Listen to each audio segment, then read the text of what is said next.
That's the old way. The new way is Bloomberg Equity Indices, built using transparent, rules-based methodologies that are more responsive to changes in the markets, powered by 450 billion daily data points, and backed by research from hundreds of global experts, delivering benchmarks driven by the markets, not opinions. Bloomberg Equity Indices. Get evolved benchmarks for today's equity markets. They're golden, they're crispy, they're tender. They're buttermilk shrimp nibblers. Hey, play that back. Yeah, nice. Here for a shrimp time, not a long time. Only at White Castle. Is driving Wall Street. We draw a distinction between the rhetoric and the action, bringing you market-moving guests and original reporting. This is Bloomberg Surveillance.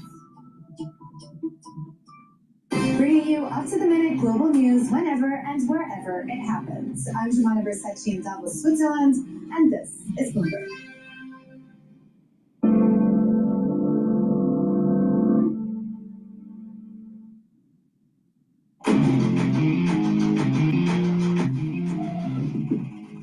The reality is where there's creation over here, there's disruption.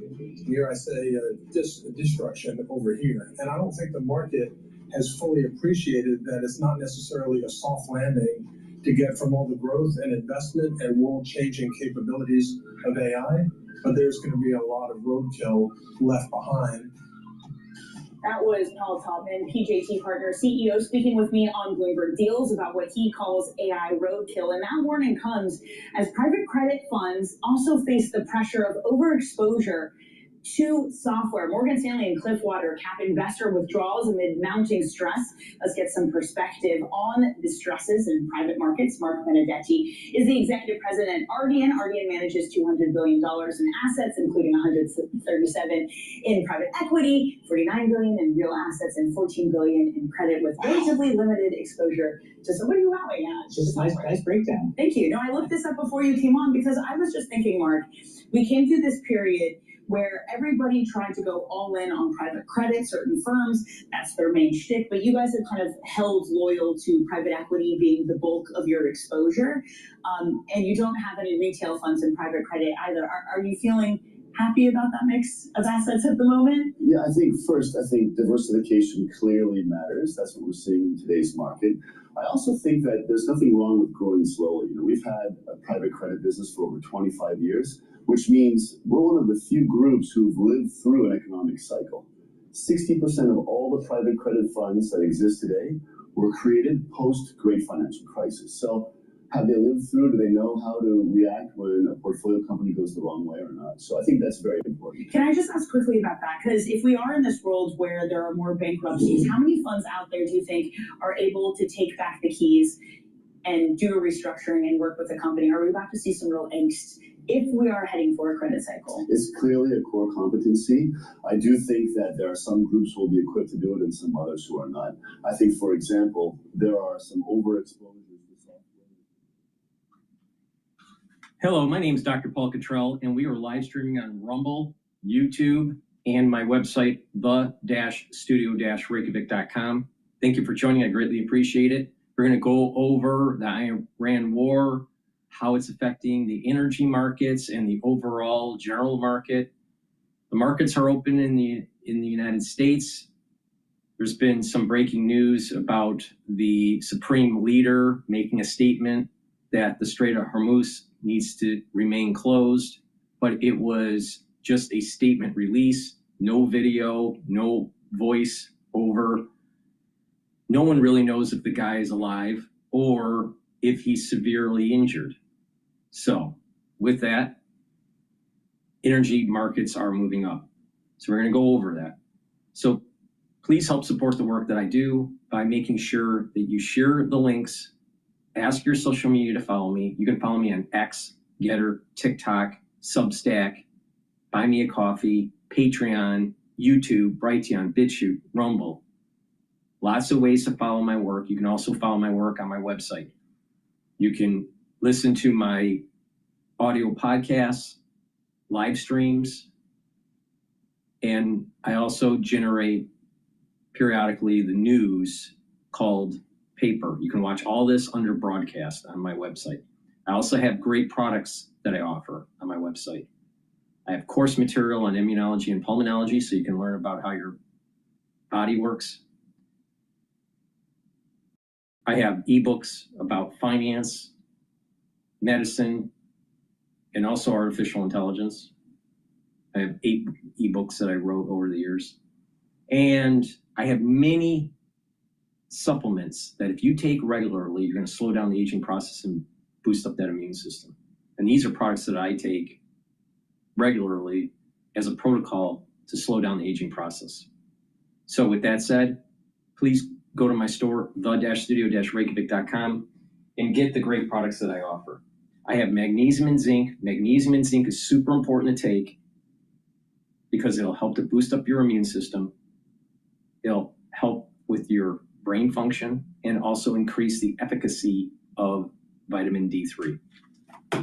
Vitamin C and magnesium helps with skin, helps with the immune system, and helps with brain function. You can take them together, you can take them separately, it's up to you, but it is beneficial to take them together.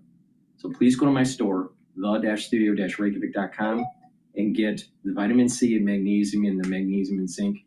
It's really important for brain function. A lot of people don't realize, but the crisis that we went through in 2020, there's an aftershock. Many people are going to have problems with neurons, the neuron connection, early onset of dementia, memory loss, kinematic issues. There's lots of problems that people are going to start to manifest or have already started manifesting because of the crisis that we went through. And one way to mitigate or modulate the issues from 2020 is to improve your brain health and improve the health of your neurons. And you can do that by taking the magnesium and zinc. So you can also do that with the vitamin C and magnesium. Magnesium is really important for brain function. But I have other supplements that will also help with neurons, neural health, and very powerful neurostacks that I'll talk about later. So thank you for joining. I greatly appreciate it. With that, let's listen into the BBC.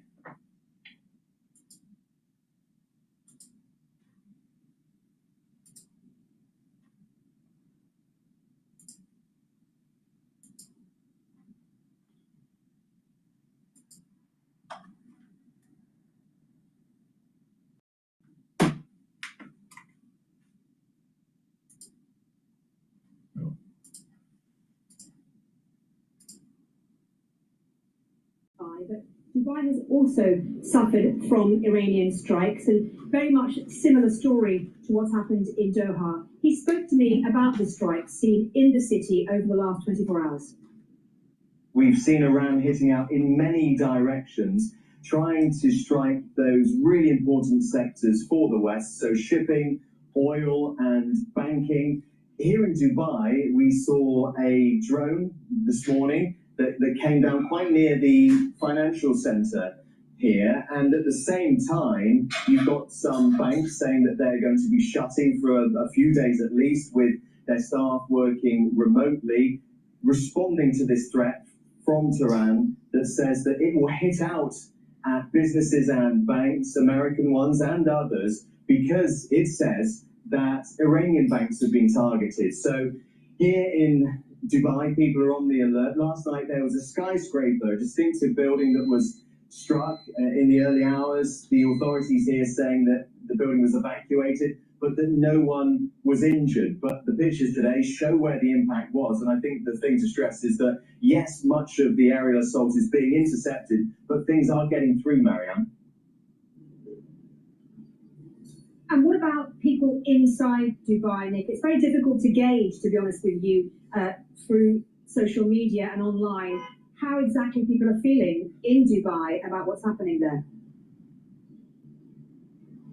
Well, I think that picture that you painted when you were talking to Barbara a short time ago is one that's reflected here as well, obviously being Ramadan and also a lot of construction workers, other people out and about. You might be able to hear all the construction work go on. That hasn't stopped. Every now and then, periodically, people may go inside when they receive the alerts that you were talking about to their phones. But in a way, there has been a sense of normality for some people, others online in particular, being very strident, saying that I feel safe, this is a secure place, and everything is being done to protect us. But they might be going about their lives as normal or saying that they are, but these are not normal times because these alerts continue to come in. We've seen these drones be intercepted and in some cases get through. And the United Arab Emirates government saying that they in the past 24 hours have intercepted drones as well as cruise missiles and ballistic missiles. So I think lots of people have their own personal thoughts on their own safety and how secure they feel.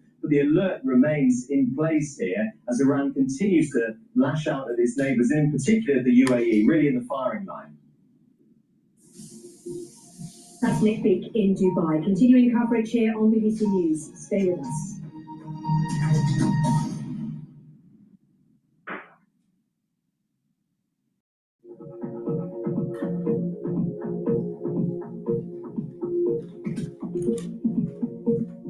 All righty. Let's go over the market.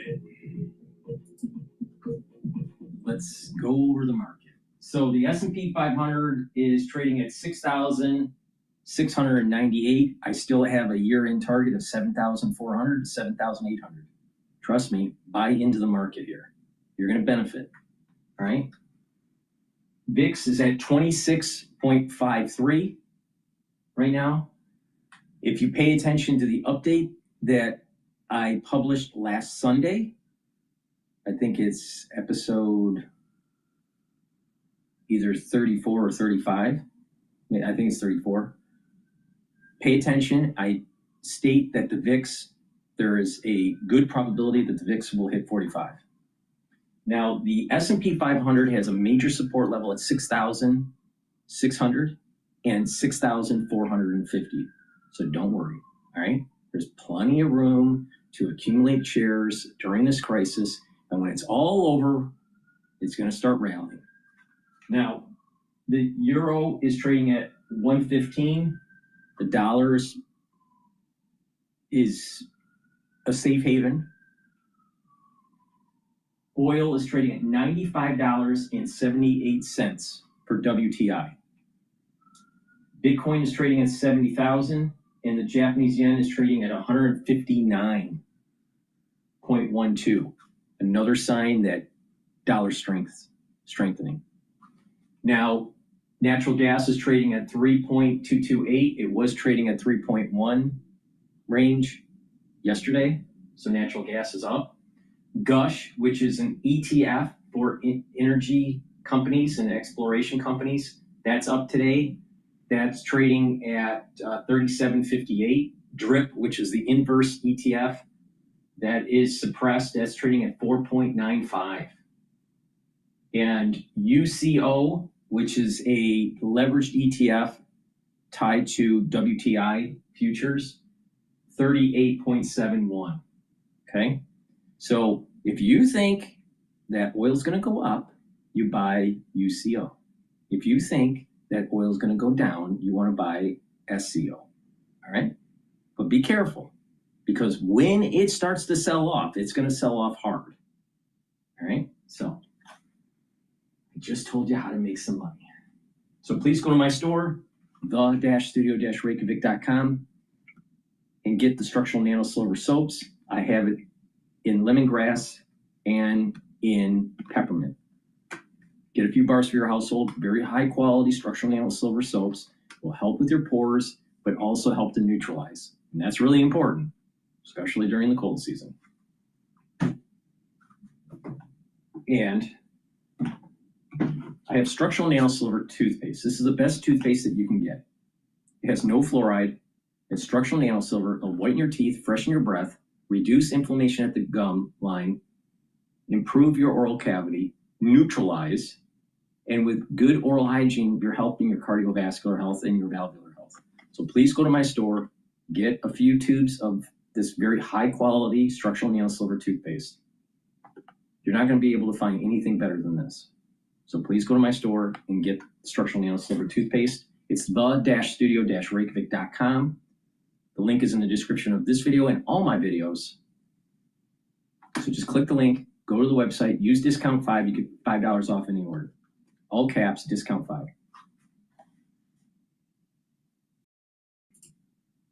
Let's go to Al Jazeera. To use those bases to attack Iran, right. but nevertheless the they found this to right. Rob, the Iranians seem to, the Iranians are saying, including the guests I had previously, that attacks are being launched from bases in this region, from U.S. bases in this region. Is there any evidence today to support that claim?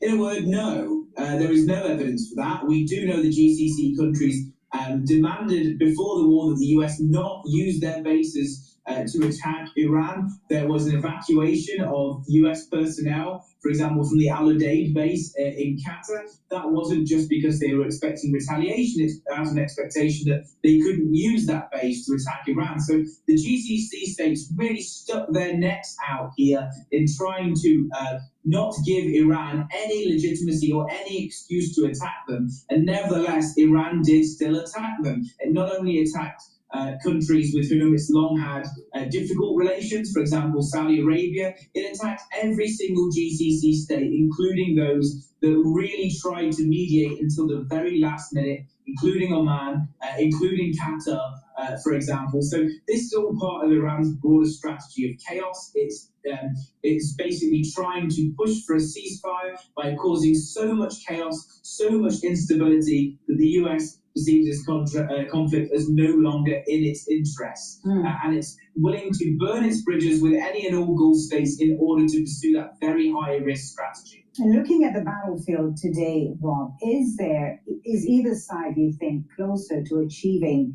a decisive outcome, or are we entering a phase of this conflict that's going to be basically a deadlock? I mean, we don't know exactly what the ultimate goal is for the US, but what does it say about where we are at this time of the conflict?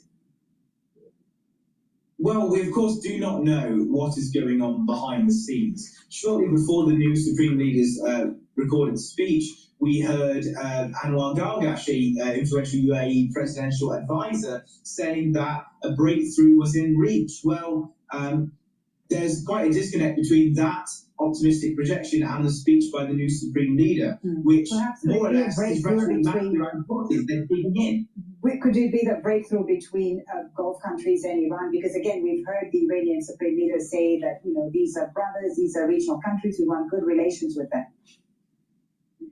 Yeah, but we've heard that time and time again. We've heard the Iranian president say that they apologise for attacking the Gulf states, whilst Iran continued to attack the Gulf states. We've heard the Iranian foreign minister claim that it was wrong to do so and to apologise. We've heard Iranian claims that Mossad cells have been arrested in these Gulf states, when in fact IRGC cells have been arrested within these Gulf states. We heard today Iran deny that it had attacked Oman, despite the fact that Shahed drones landed in Oman or were sent towards Oman. So frankly, none of this is plausible anymore, and there's two explanations. One is that the Iranian regime has lost control over its own forces, or that it's complicit in this strategy of chaos and is simply lying through its teeth. Neither of those potential explanations are promising for Iran's continued relations with the Gulf states, it's fair to say. Yeah, and Iran said it wants good relations with the Gulf states. Do you see those relations getting back to where they were when this conflict ends? Well, the Gulf states know they have no choice but to have some kind of dialogue with Iran. This is normally any kind of situation like this. For example, looking at the Israeli front, you saw that Israel passed messages between themselves and Hezbollah, between themselves and Hamas, before the recent confrontation. So we'll probably have a similar scenario where there are still channels open between the Gulf states and Iran, though I think it's fair to say, and you guys in Doha will probably know better than I, that there is now very much no love lost between the Gulf states and Iran. Not just Gulf leaders, but Gulf publics as well. There is a real feeling that this is not their war, they are not legitimate targets, and particularly their civilians are not legitimate targets. But Iran continues to pound and target GCC cities from Riyadh to Doha and everything in between. Rob, thank you so much. Always good to get your analysis. Rob Spinfold joining us there from London. All right, we're going to probably go to the BBC or to CNBC. But before I do, please go to my store, the-studio-reykjavik.com, and get the Max 35, Max 14, or Cleanse. They're at different price points and different parts per million. Max 35 is 35 parts per million. Max 14 is 14 parts per million. Cleanse, 30 parts per million. But you take it the same way. Teaspoon a day, every day. Swish it in your mouth, gargle about 20 seconds, and then swallow it. This will help to improve your oral cavity, neutralize, and help boost up your immune system. It's really easy. Take it every day. If you're not feeling well or someone around you is not feeling well, take a tablespoon or two a day, and then go back to your maintenance dose once everything's all clear. I've been doing this protocol for 6 years. So please go to my store, the-studio-reykjavik.com, boost up that immune system.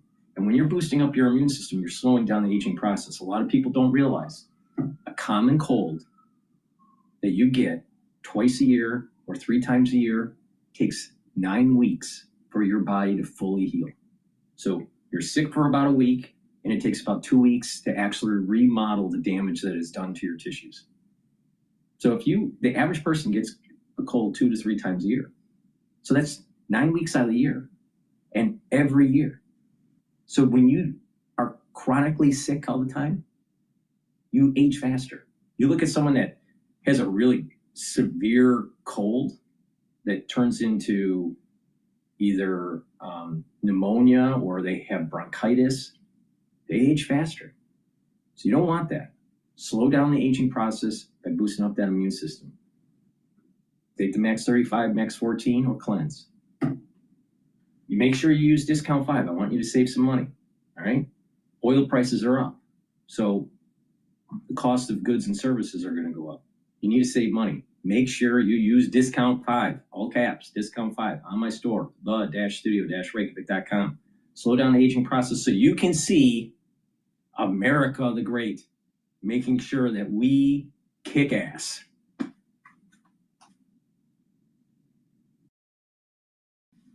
right, let's listen into CNBC. Longer than this intensive war of the last 12 days. Ambassador, a lot of ink's been spilled this week on whether or not there's white space between what the United States sees as an end goal and what the Israelis see. Do you think there's a difference? I think there's a certain fundamental built-in difference, and that is the United States is a very big country, far away from the base, not threatened with imminent destruction. They're threatened with destruction in the long run. And Israel's a small country in Iran's backyard, and we are very much facing existential threats, not just threats from Iran.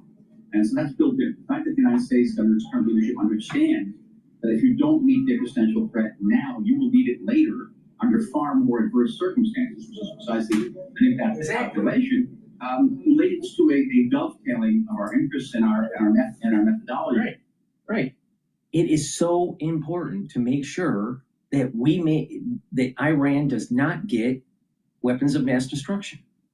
Now, we can destroy their military. We can destroy their government systems and their infrastructure. That's easy. The bigger problem is making sure that we help them with a constitutional republic and making sure that their secular society, educated secular society, takes hold the reins and has a government of rule and law and of civil liberties. Now, this is really important because a lot of Arab nations, they don't, because they're under Sharia, they don't believe in this concept of civil liberties. But Iran, because of the secular educated population, they are aligned with the Enlightenment. They are aligned with life, liberty, and property rights. Sharia is not tied to the Enlightenment. So it's really important that we spend the time and the international community helps Iran so they can have a constitutional republic. So you're going to have these theocracies or even monarchies in the region that is going to push back on this concept of some sort of constitutional republic in Iran. Because if they're successful, that means the fall of the House of the Saudis. That means the fall of the House of who's running of Jordan, because Jordan's run by a monarchy. So this is the end of monarchy. That's what America's all about, is basically when we won the revolution, that was the nail in the coffin. It wasn't the only nail in the coffin, but it was definitely a major nail in the coffin of monarchies. So there's a perfect opportunity here to bring the Enlightenment to the Middle East through Iran. But if we don't do this, and there's some sort of theocracy that continues to flourish there, over time they're going to get weapons of mass destruction, and it's going to affect us. So the ones that are saying America first, we don't need to be there, we don't have a problem, you know, there's no missiles that are going to hurt the homeland, wrong. Wrong for so many reasons. Kicking the can down the road isn't going to help us in the future. It's going to make it worse. Because if they have weapons of mass destruction, chemical, biological, or nuclear, it's going to be harder to do what Trump's doing. If they had nuclear weapons right now, do you think Trump would be doing what he's doing? Of course not. All right? So it's really important to make sure that they don't get weapons of mass destruction. But not just that. China is a competitor to the United States, not just economically, but militarily and politically. Because if they are successful, if the Chinese are successful, then there will be many factions within Western countries that will try to gravitate to socialism or communism. So it is imperative that the United States destroys the CCP. Now, a great way to do that is to make sure that we're aligned with people that are selling oil to China. If we can have friendly relations with Russia, with Iran, most of the oil that goes to China is going to be controlled by the United States. That's the big game. That's the football. That is the big enchilada. And all of these people that are America first are too stupid to see it.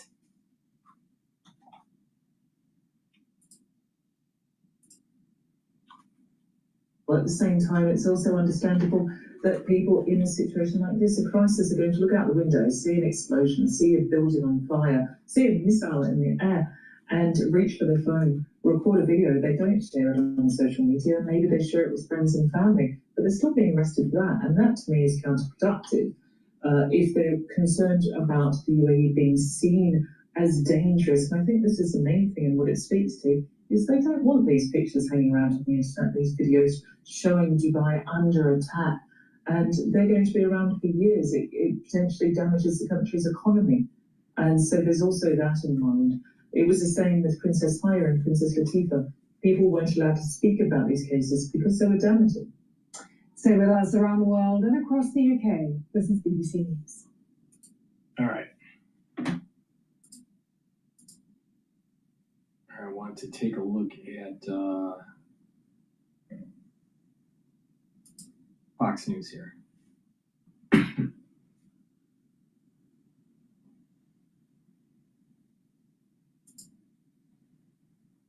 To let you know that we're going to pay off every loan you have. Like, it's literally. We have very good news on the war front. Namely, they are absolutely being destroyed. Iran is being absolutely decimated. That's all I can say. But we're going to be in very good shape. You see what's happening. They are pretty much at the end of the line. Doesn't mean we're going to end it immediately, but they've got no Navy, they've got no Air Force, they've got no anti-air traffic, anything. They have no. I'm a supporter of Trump. I voted for him 3 times, but I will call strikes and balls, you know, if I see something wrong with Trump. All right, he's executing the war in a manner that most people did not think that the United States military could do this so fast and so effective. So that's a good thing. The problem is with Trump is that he sometimes talks in hyperbole.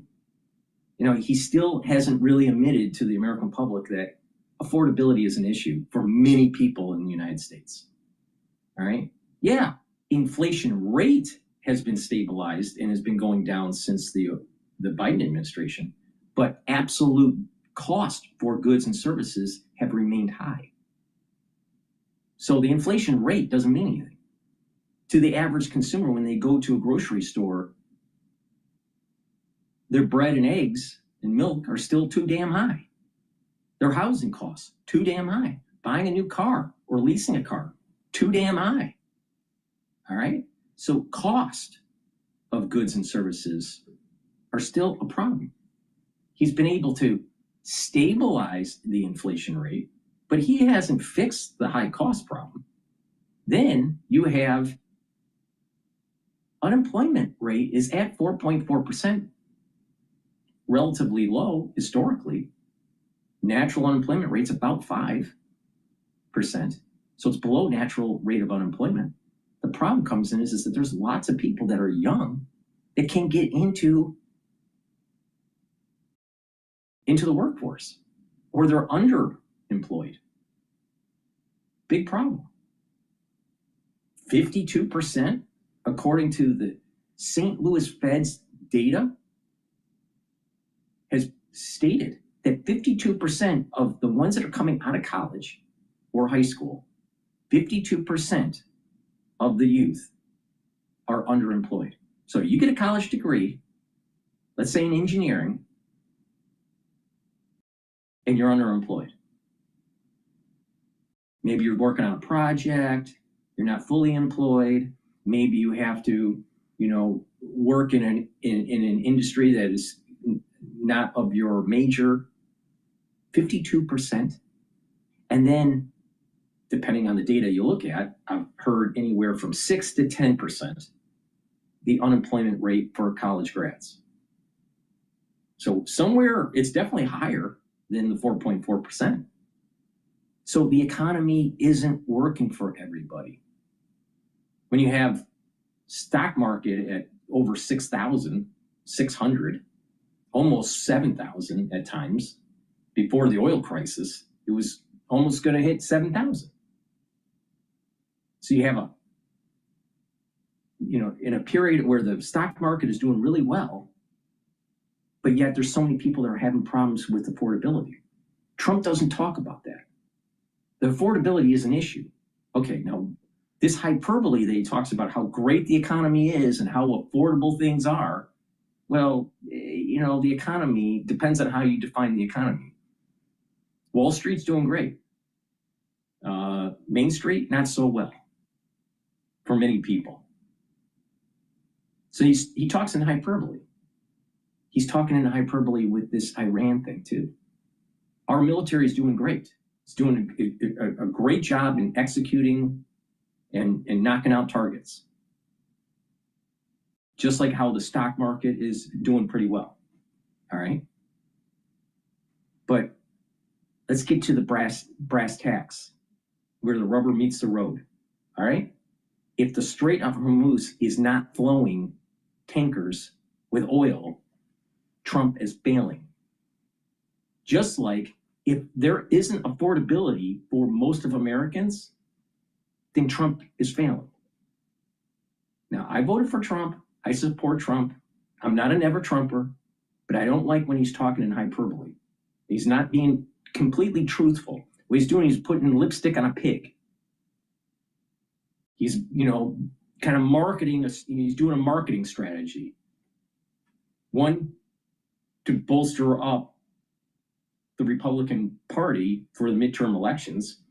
And he doesn't want to admit that he's failing on two criteria that are so important: affordability and making sure that the fucking strait is flowing with tankers with oil.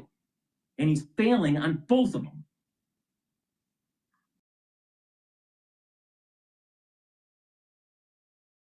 Systems of control, which is riding free range over that country. Most people say it's already been won. It's just a question of when. when do we stop? We don't want to let it regrow, and ideally would like to see. All right. Destroying the IRGC, great idea. Decapitating the Ayatollah, great idea. But the way he's talking, it's like at any given moment, I can just lift up the phone and tell my generals to stop. Really? Really? Do you think that the oil tankers are just going to start flowing when he decides to pick up the phone and say, generals, stop shooting? Because the Iranians still have the capability of knocking out the fucking tankers. And Trump, because he's not intellectual, he's street smart, he's got a lot of blessing, he is a lucky person. He's more lucky than most people in this world, but he's not an intellectual. He probably has never read a full cover-to-cover book in the last 30 or 40 years. And I am 100% right on this. The goddamn Strait of Hormuz needs to flow with oil, or it's going to be a major catastrophe economically. He's talking like he's building the Taj Mahal in Casino Land in New Jersey, not paying attention that it was a bad idea.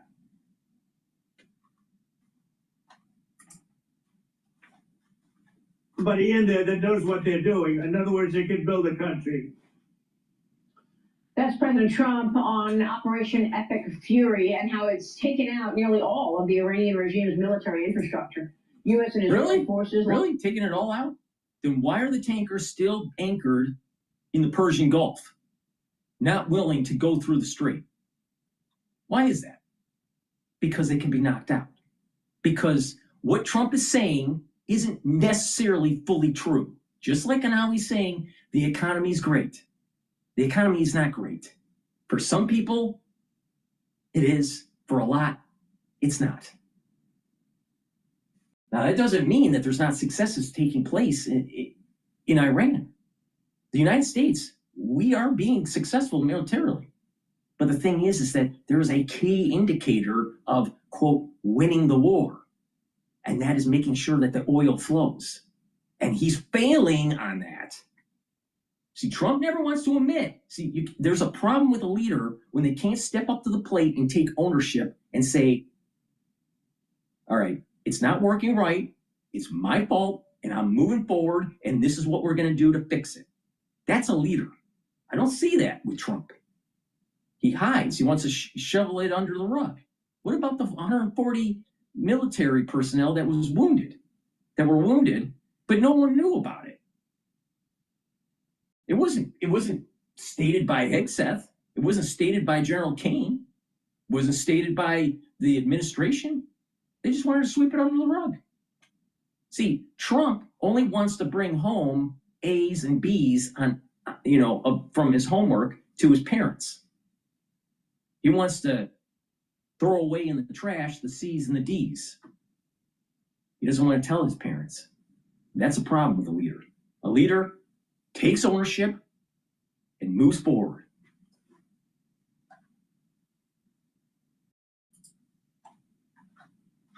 Barrage of strikes on Tehran throughout this week, despite harsh Iranian retaliation across the region, particularly yesterday. My next guest says we are seeing the beginning of the end of the Iranian regime. Joining me now is Ronald Reagan Institute Director Roger Zakheim. Roger, thanks so much for being here this morning. How would you assess this war? We know that yesterday... Now, keep this in context. This was published by Fox News 56 minutes ago. All right? 56 minutes ago. Oil is trading at $95.62 a barrel and is moving closer to 100. You think that Trump is being successful? That the military is just, we've totally obliterated, the IRGC? The answer is no. They're doing a good job. But key metrics, especially when it comes to the oil flow, he's failing. Because the military is in control of the Persian Gulf or the Sea of, was it the Sea of Omar or the Gulf of Omar, whatever it is. But either side of the strait. The U.S. Navy isn't in control of it. Yeah, we blew up a lot of their ships. But when you have tankers that are only going through the strait because they're afraid of being hit by either rockets or by drones, the U.S. military hasn't fully neutralized the IRGC. Until they're fully neutralized, Trump has failed. So when he says, I can just pick up the phone and just end it, really? You can just end it? When you have hundreds of tankers that are not willing to go through the strait? This thing is supposed to flow approximately 14 million barrels a day. A day. Now think about that. Every day that goes by, 14 million barrels are not going to the refineries. The refineries have to stay open, processing, or they have to go and shut down. And when they shut down, it takes a long time to reboot it. It's not just flipping a switch. So is Trump really successful? Like he's so successful about affordability? Because both of those metrics, he's failed.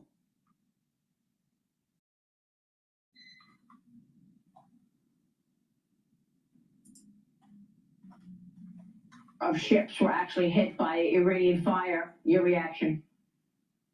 Well, I think that's to be expected. Our campaign planners and Central Command known that this was an area of vulnerability.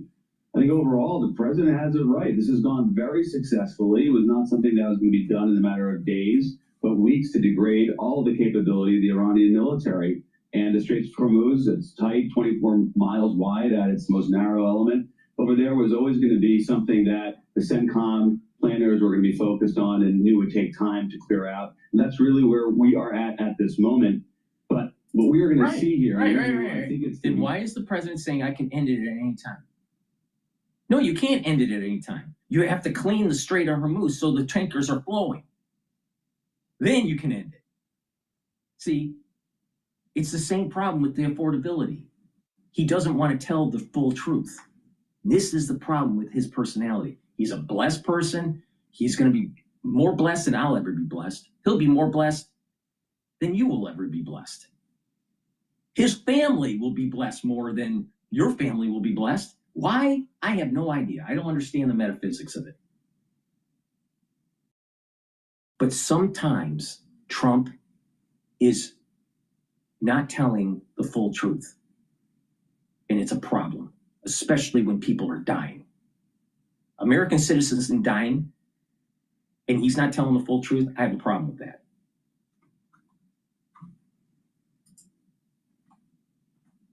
The end of the regime is it's been degraded, as the president said, and we're going to exchange really short-term instability for long-term stability, and that's the sort of thing that's really going to benefit the U.S. economic security and, of course, our national security. Right. Absolutely. And the president is... I'm all for knocking out Iran. I'm all for killing the Ayatollah. I'm all for booting up a constitutional republic for the secular society of Iran. Hell, I'm for ending the House of Saudi, because I don't think that the Middle East should be run by a bunch of monarchs. So I'm not a person that's like, we shouldn't go into war. No, we should kick the ass out of Iran. And it's been 47 years in the making. And payback's a bitch. And what they did to the coal, to the Beirut bombing, what Iran did to the hostages in the 70s, this is payback. So I'm for killing the Iranians, all right, and destroying their country. But what I don't like is a president that's not telling the truth. You know, is this similar to what was happening with McNamara during Vietnam? Where his generals were telling him that, you know, the kill ratios were so high and that all they needed was some time and that they would eventually win. And then they find out that they were losing in Vietnam. And McNamara was lying to the public. Is this another kind of situation like Vietnam? I don't know. No one knows. But if you look at a key data point where you have all these experts saying the United States military is, controlling the region. Really? Why aren't we controlling 200 miles inland along the whole coast of Iran and making sure that the straits are open? Doesn't seem like we fully control that. Now, Trump said last night he's running out of targets. They've hit more than 5,500 targets. 5,500 targets. Wow. But the strait is still closed? That doesn't sound like success. People need to push back. But just because you're pushing back doesn't mean you're, America first, don't go into war type. I'm America first. But I'm about hegemonic power. There's nothing wrong with exercising our hegemonic power. Nothing wrong with it. Because people need to realize, when people say, oh, the United States is projecting their hegemonic power, that's like it being being imperial or colonial. Why don't you pay attention to what a caliphate is and what Sharia is? Sharia is, and a caliphate is designed in a way where you get a small group of people into a Western culture. So you have Muslims getting into a Western culture, setting in motion a seed that grows in the community that's under Sharia. And then eventually what happens is there's a colonial takeover. A caliphate is colonial. And if you're not paying attention, you don't understand history here. So it is really important that we, the United States, uses our hegemonic power to make sure that there isn't a caliphate. Because a caliphate wants to destroy Western culture. It can't live with Western culture. It's antithetical to it. So Sharia and a caliphate is a colonial mechanism. So these people out there saying, oh, white privilege and we got to stop the colonial wars and all this stuff. Well, you're going to get colonialization, but it won't be American. It will be a caliphate. So which one would you rather live under? Would you rather live under the Enlightenment? Under Western ideals and Western culture? Or would you rather live under the tyranny of a caliphate?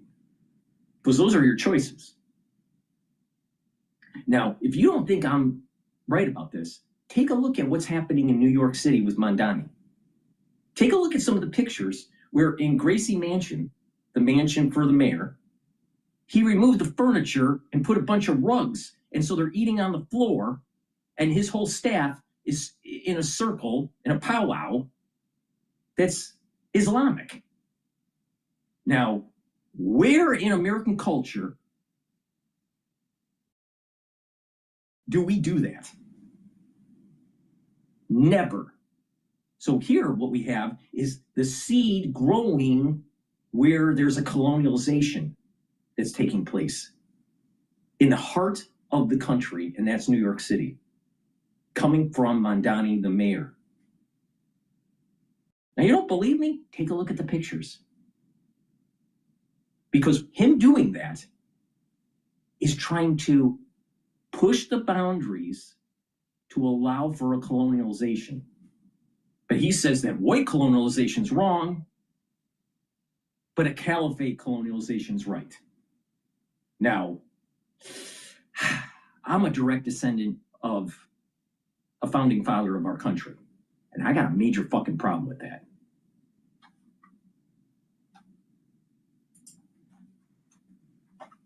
With that thinking when it comes to releasing oil as well. The president yesterday reversed course. He said he will, in fact, draw down 172 million barrels of oil from the Strategic Petroleum Reserve to help lower the price of oil, with a promise to fill it back up quickly. The International Energy Agency also going to release 400 million barrels of oil, the most ever, from its emergency reserves, as Iran is trying to fearmonger, warning that oil prices could go up to $200 a barrel as it fires back on merchant ships. Your reaction to the president's moves here on releasing the SPR oil? Yeah, a couple of things. One, President Trump holds the keys here. I mean, this is a regime that is crumbling. It's on the verge of collapse. There are lots of options, off-ramps to the president, and things he can do to actually reassure markets, as you just pointed out. For those who said, America alone is America first, absolutely not. You see the way that allies and partners are cooperating on the economic front. Note the tremendous investment in energy resources is why we're able to carry out this campaign without putting American energy at risk, American fuel prices at risk. So we'll have some days, weeks of prices going up, but overall, President Trump controls the keys here. And it is a mistake for anyone to bet on President Trump blinking. This is somebody who really has full control, all the options before him, and we are winning. Yeah, no doubt. And General Jack Keane joined me this week, four-star general, obviously a former leader in the Army, and he made such an important point, I thought. It really struck me. Watch what he said. Watch. Oil prices have gone up. Heck, Imagine being able to build an app with your name on it just by thinking about it. Meet Base 44, a complete AI creation. Oil prices have gone up. Heck, oil prices went up when Putin invaded Ukraine. It went up to $143, and it's sitting at $90 now. I mean, are we really saying that we cannot accept several weeks of oil prices maybe being higher than what they should be to take Iran off the map as a predator in the Middle East for decades to come? Is that what we're really saying? That we're so preoccupied with that we're not willing to make that kind of a sacrifice here? I think not. I mean, I think we've got to open our eyes, get a little clear-eyed about what is really happening here. And if we fall prey to walking away on this prematurely over oil prices, we've just given Iran a win. So, and this is the reason why I do this channel, all right? I do this channel to try to inform the public, all right? How to improve your health, but also how to use the news to make money so you are not a slavery to the system, all right? Now, instead of whining about energy, why don't you go and buy some fucking ETFs that actually long oil so you make some money? And when it starts selling off, you short oil. All right? And so now you are a master of your own destiny. And that is 100% Americana.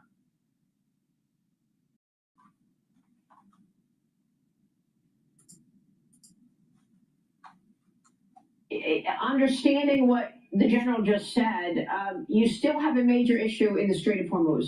U.S. Central Command urging civilians to avoid ports along the strait, writing that the Iranian regime is using civilian ports along the Strait of Hormuz to conduct military operations that threaten international shipping.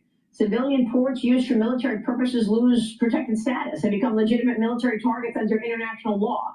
So, Roger, what else can be done to secure the Strait of Hormuz so that these tankers are not afraid to travel through? We need to continue, our military needs to continue to degrade the regime. There's 3 areas that we got to watch out for: missiles, the drones, and the mines. This is the reason why I say there's a similarity between Vietnam, all right? We will win this. How long it takes, I don't know. And we're doing a good job. The military's doing a good job. But we haven't controlled the strait. We haven't fully controlled the Persian Gulf. So the Iranians, the IRGC, can still hit refineries, ports, tankers. Who knows if they mined the Persian Gulf or the Strait? We don't know. According to Trump, he doesn't think they did. Well, maybe they did, and he doesn't want to say it. Who knows? But the analog to this is what was happening during Reagan's time during Operation Praying Mantis, also known as Tanker Wars. All right? So the reality of the situation here is that we're doing a good job, but Trump cannot say, I can just end this anytime.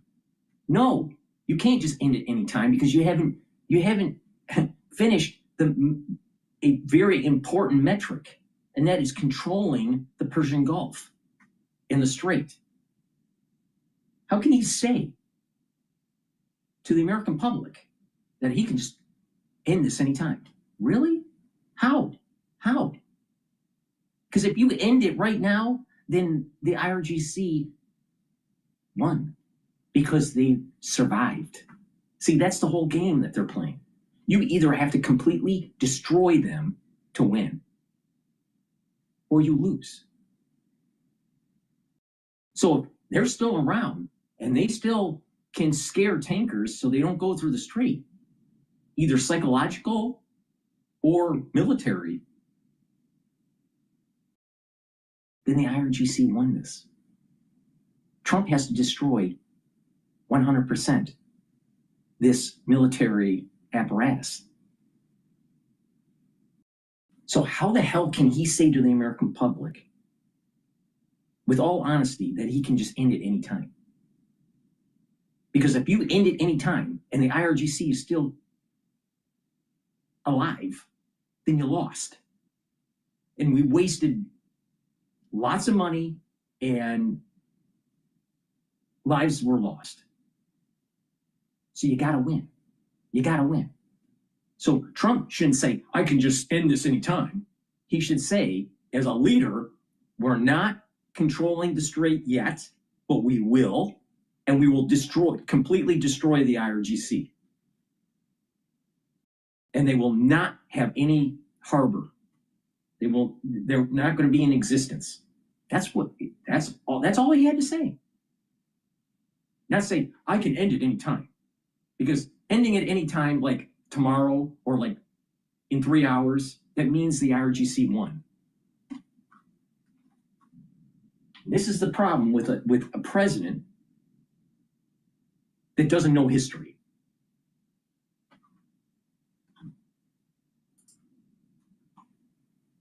It's the first two we've done a great job of doing. The mine's the next frontier. You talk to a military expert. That takes days, right? It's not going to happen in one day. It's probably going to be another week or so before we can kind of create that security. That's the uncertainty. That's the instability in the short term. Our team has the Let me give you my perspective in terms of oil trading with what he just said.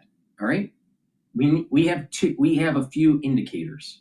All right, at the very beginning, the question was, is this going to be like just 12 days or a week? Or was it going to be 4 weeks? All right. So we passed the 1 week mark. All right. We're going to be in we're in the 2 week mark. It's not going to end by Saturday. So it's going to be 4 weeks out from the original hit. All right. So the question is, will it end by the end of March? And I would say that there's only a 50% chance that it'll end. So if it's not ending in a month, then it's going to extend to 3 months. If it doesn't end in 3 months from the original hit, then it's going to be 6 months. If it doesn't end in 6 months, it's going to be a year. All right. Now, the reason why I'm saying this is that there is a Fib sequence. There's a Fibonacci sequence of nature, of human behavior, of social systems. And this is the reason why that if you have a problem like cancer, or if you have a problem in a complex organization, you want to solve that problem quickly before it metastasizes. All right? He has a problem. It hasn't metastasized yet, but if he doesn't finish this by March, it's going to be a bigger problem. And that means that the energy markets are going to trade higher. Now, that doesn't mean we're going to be trading at $200 a barrel, but it's going to be elevated. Maybe trade at 110 and then come back down to 90 and then, fluctuate. So if he doesn't finish by the end of March, this is going to last for 3 months. Mark my words.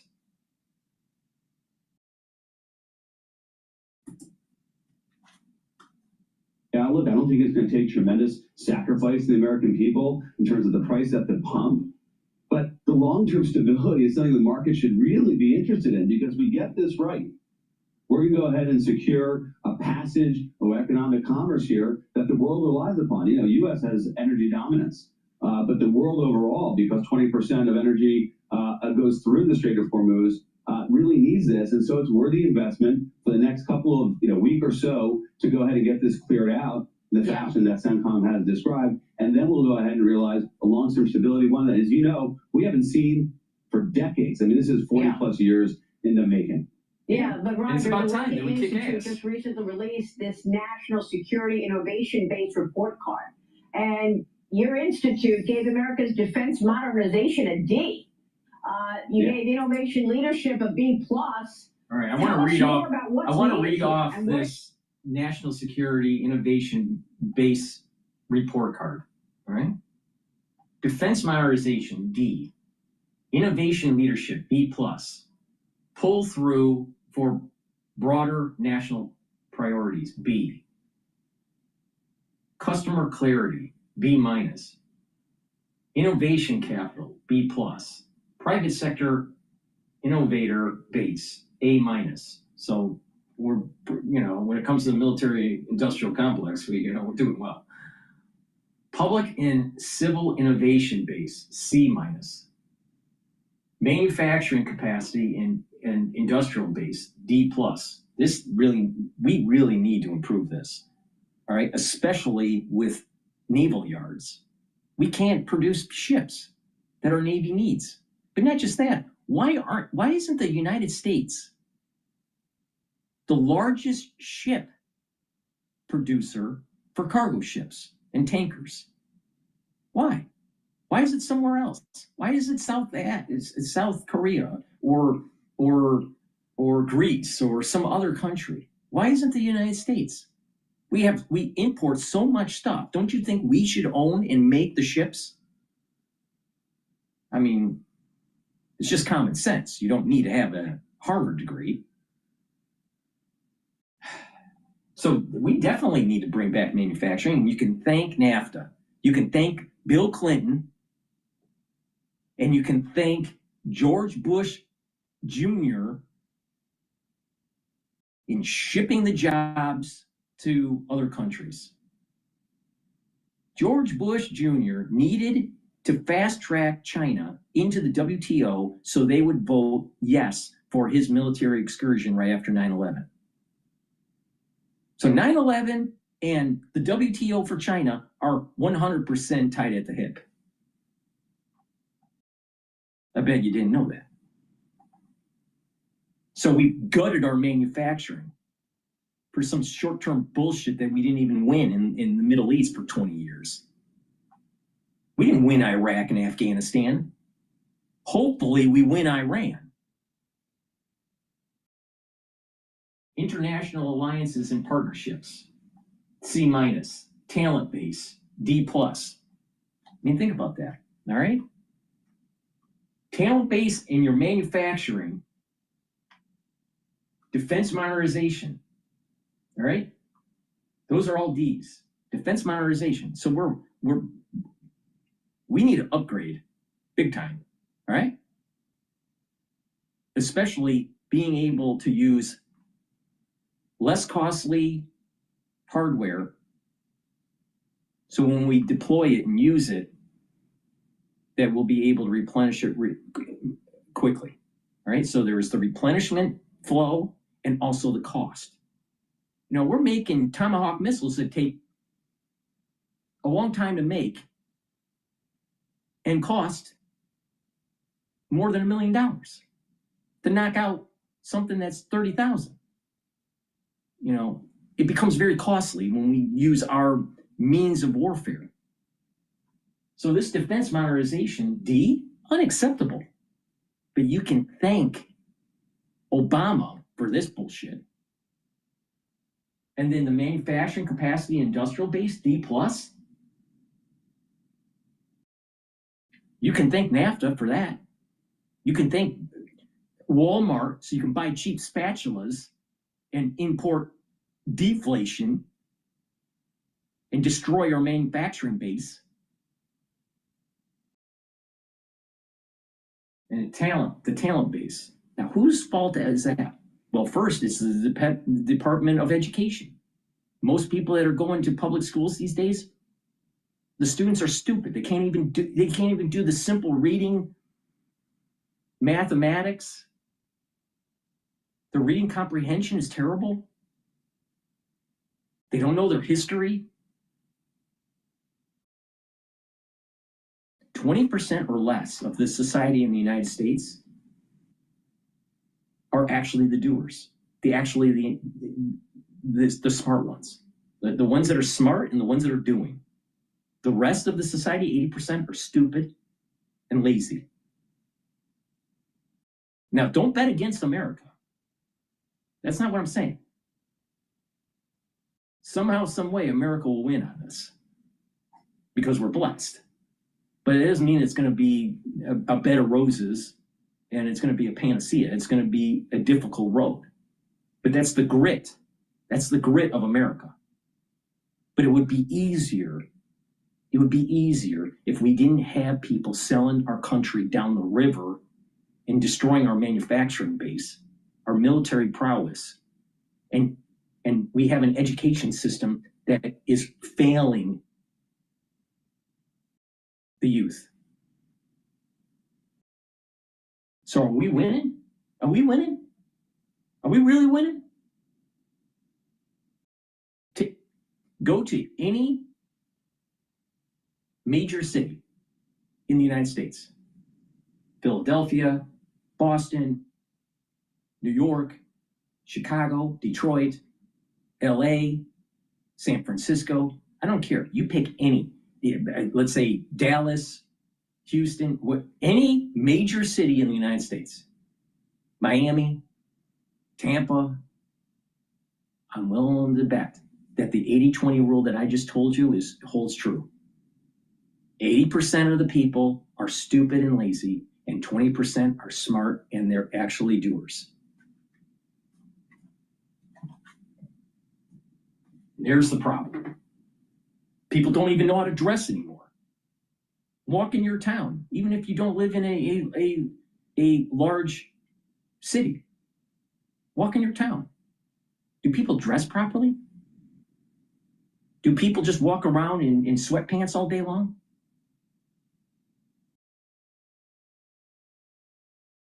Problem. I bet more than 50% of the society in the United States don't even make their bed.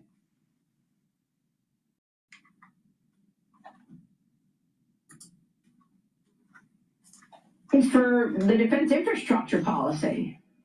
Well, thanks for raising it. And actually, your previous segment talking about the defense supplemental is a big part of it. The reason why modernization gets that low grade, and it's parity from the previous years, is because we're at this moment where we have a lot of energy from our innovators, from our industrial base, they're ready to get going, but we haven't seen the output yet. So the input here is quite positive. You saw that grade on customer clarity had a huge jump. President Trump has talked about a $1.5 trillion budget that's essential to get there. We've seen some other initiatives coming from the Pentagon. Secretary Hegseth talked about drone dominance. We know that's essential. If you weren't convinced before this conflict, you should be now after seeing what's playing out in the Persian Gulf. But the U.S. is not leading with drone dominance in Operation Epic Fury. It's doing it with our amazing but conventional military capabilities. That's where we need to get to next. We haven't seen that production yet, Maria. Once we do, you'll see that defense modernization grade go up, and I hope we'll see that in 12 months. Well, by the way, this is why President Trump had the defense manufacturers at the White House last week. He's telling them, forget about the dividends, forget about the stock buybacks, start ramping up production.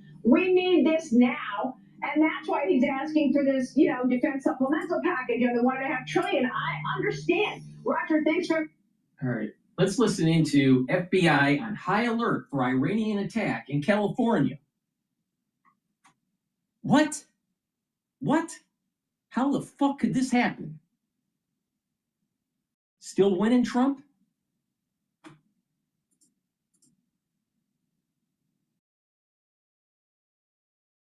At Raising Cane's, we focus on making the most craveable chicken finger meals, getting them right every time.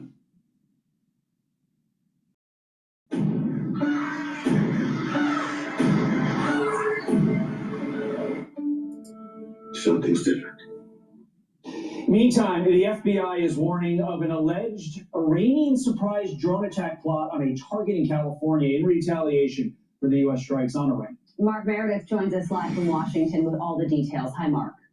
Carly and Todd, good to see you both. American cities coast to coast remain on alert for any potential terror attacks amid the war with Iran. And there is a particular concern in California where officials are on the lookout for any potential drone attacks. For years, Iran has relied on drones to carry out deadly airstrikes across the Middle East. Today, those concerns a similar attack could be launched off U.S. shores. There was a bulletin issued a week ago, but it was not released publicly at first, which says, we recently acquired information that as of early February of this year, Iran allegedly aspired to conduct a surprise attack using unmanned aerial vehicles, UAVs, from an unidentified vessel off the coast of the U.S. homeland, specifically against unspecified targets in California, in the event that the U.S. conducted strikes against Iran. We have no additional information on the timing, method, target, or perpetrators of this alleged attack. President Trump, he too, was asked about this possibility on Wednesday. It's being investigated, but you have a lot of things happening, and all we can do is take them as they come. And the war itself is being prosecuted as well as anybody has ever seen. And this is other countries telling me too. Big countries, powerful countries. They said they've never seen anything like it. The LA County Sheriff's Office also weighing in on this, saying, in light of global events, the department remains at an elevated level of readiness and is maintaining increased vigilance as we continue to protect our residents of Los Angeles County. We're also hearing from the Democratic governor of California, Gavin Newsom, who says he's in constant coordination with his emergency team to monitor potential threats to California, including those tied to the conflict in the Middle East. While we are not aware of any imminent threats at this time, we remain prepared for any emergency in our state. And while federal and state officials this morning are downplaying the risk of a surprise attack, there are still concerns for a sleeper cell attack somewhere in the U.S. and, of course, this trade is messaging throughout the Middle East. Todd and Carl? There certainly are those concerns. Mark Meredith, live for us in Washington. All right. And this dovetails into what I've been saying for months, since November of 2024. It's more than months, it's more than a year. September 11th, 2026 is going to be a curse in the world.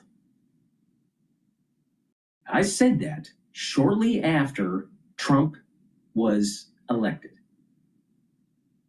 Now, you got to pay attention. Sometimes, people don't pay attention to some of the details, some of the nuances.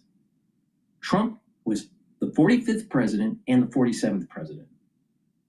What is 4 plus 5? 9. What's 4 plus 7? 11. The damn hat is saying 9/11. Now, what happens with this year, 9/11? This year, 9/11, coincides with Rosh Hashanah, a Jewish holiday of the new year. And it coincides with it being on the Sabbath. So a certain blowing of the shofar, which is the ram's horn, can't be performed because it's on the Sabbath. And when you don't blow the shofar, when the Jews don't blow the shofar, there's a curse. Now, it could be on the community, it could be on the people, it could be at a country level or a worldwide level. But because of the things that have been happening since October 7th of 2023, do you think that the world is a better place? Do you feel that there's more peace and harmony? Or do you think there's more fighting, infighting? There's more infighting in the United States between liberals and conservatives, between Democrats and Republicans, between Muslims and Jews. Anti-Semitism is an all-time high.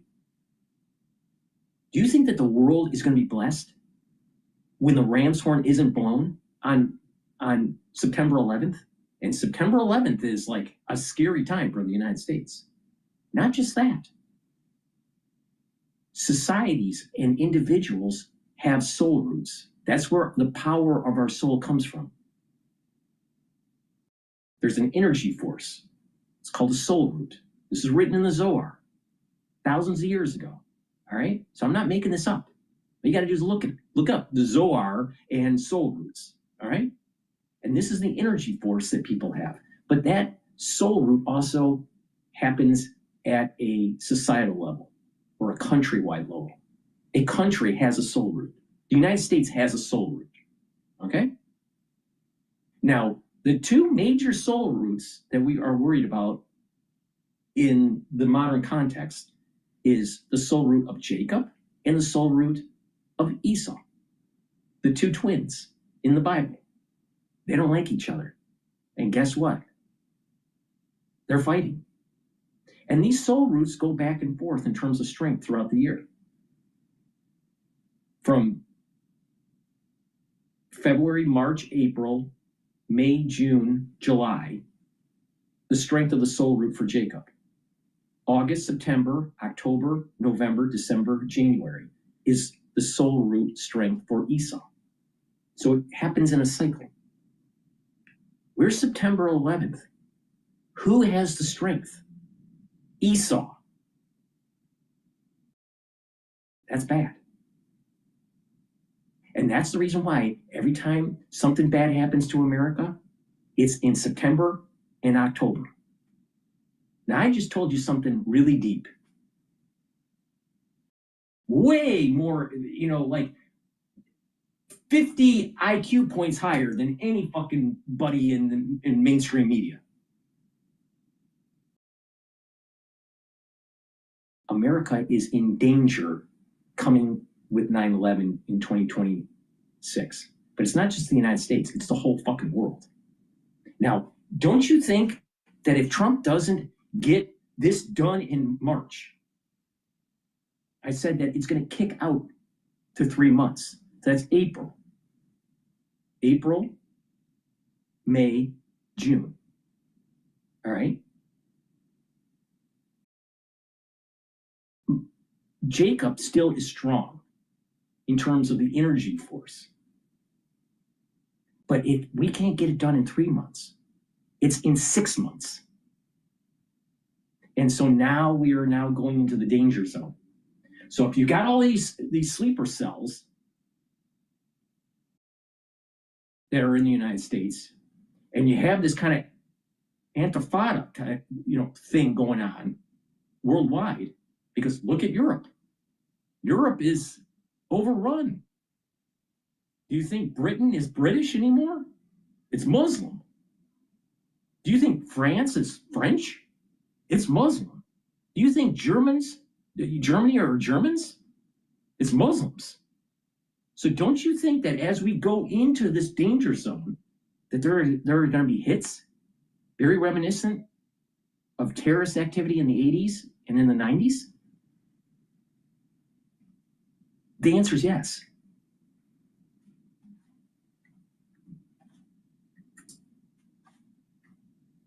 Mark, thank you. Let's bring in decorated Navy Top Gun graduate, F/A-18 fighter pilot, and founder of No Fallen Heroes Foundation, Matthew Buckley. Thank you so much for joining us. What should we know about this alert and the possibility of something like this actually happening? Oh, good morning, Charlie. Always a possibility when you leave the southern border wide open for the past 40 years. It's just an absolute disgrace. Not only wide open, but I remember Fox showing footage of the then Biden administration actually having forklifts lift up barbed wire that secured our border and letting people stream in. I had a buddy I flew Hornets with who, after he got off active duty, he flew for Customs and Border Patrol.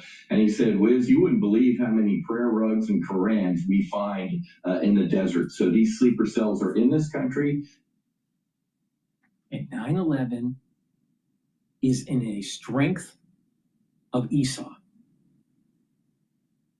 That is really bad for the United States. Really bad. You can thank Biden and the wonders of the Democratic Party for opening up the floodgates so the curse could come. Thank you very much.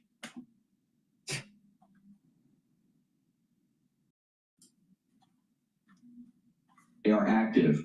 On 9/11, we had terrorists sitting in first class or buy airline tickets. Why would they do that to get into this country when they can just walk in? It's an absolute disgrace. I strongly recommend everybody keep their head on a swivel, and it's not just a glib saying. If you see something, say something, because you might just save a life.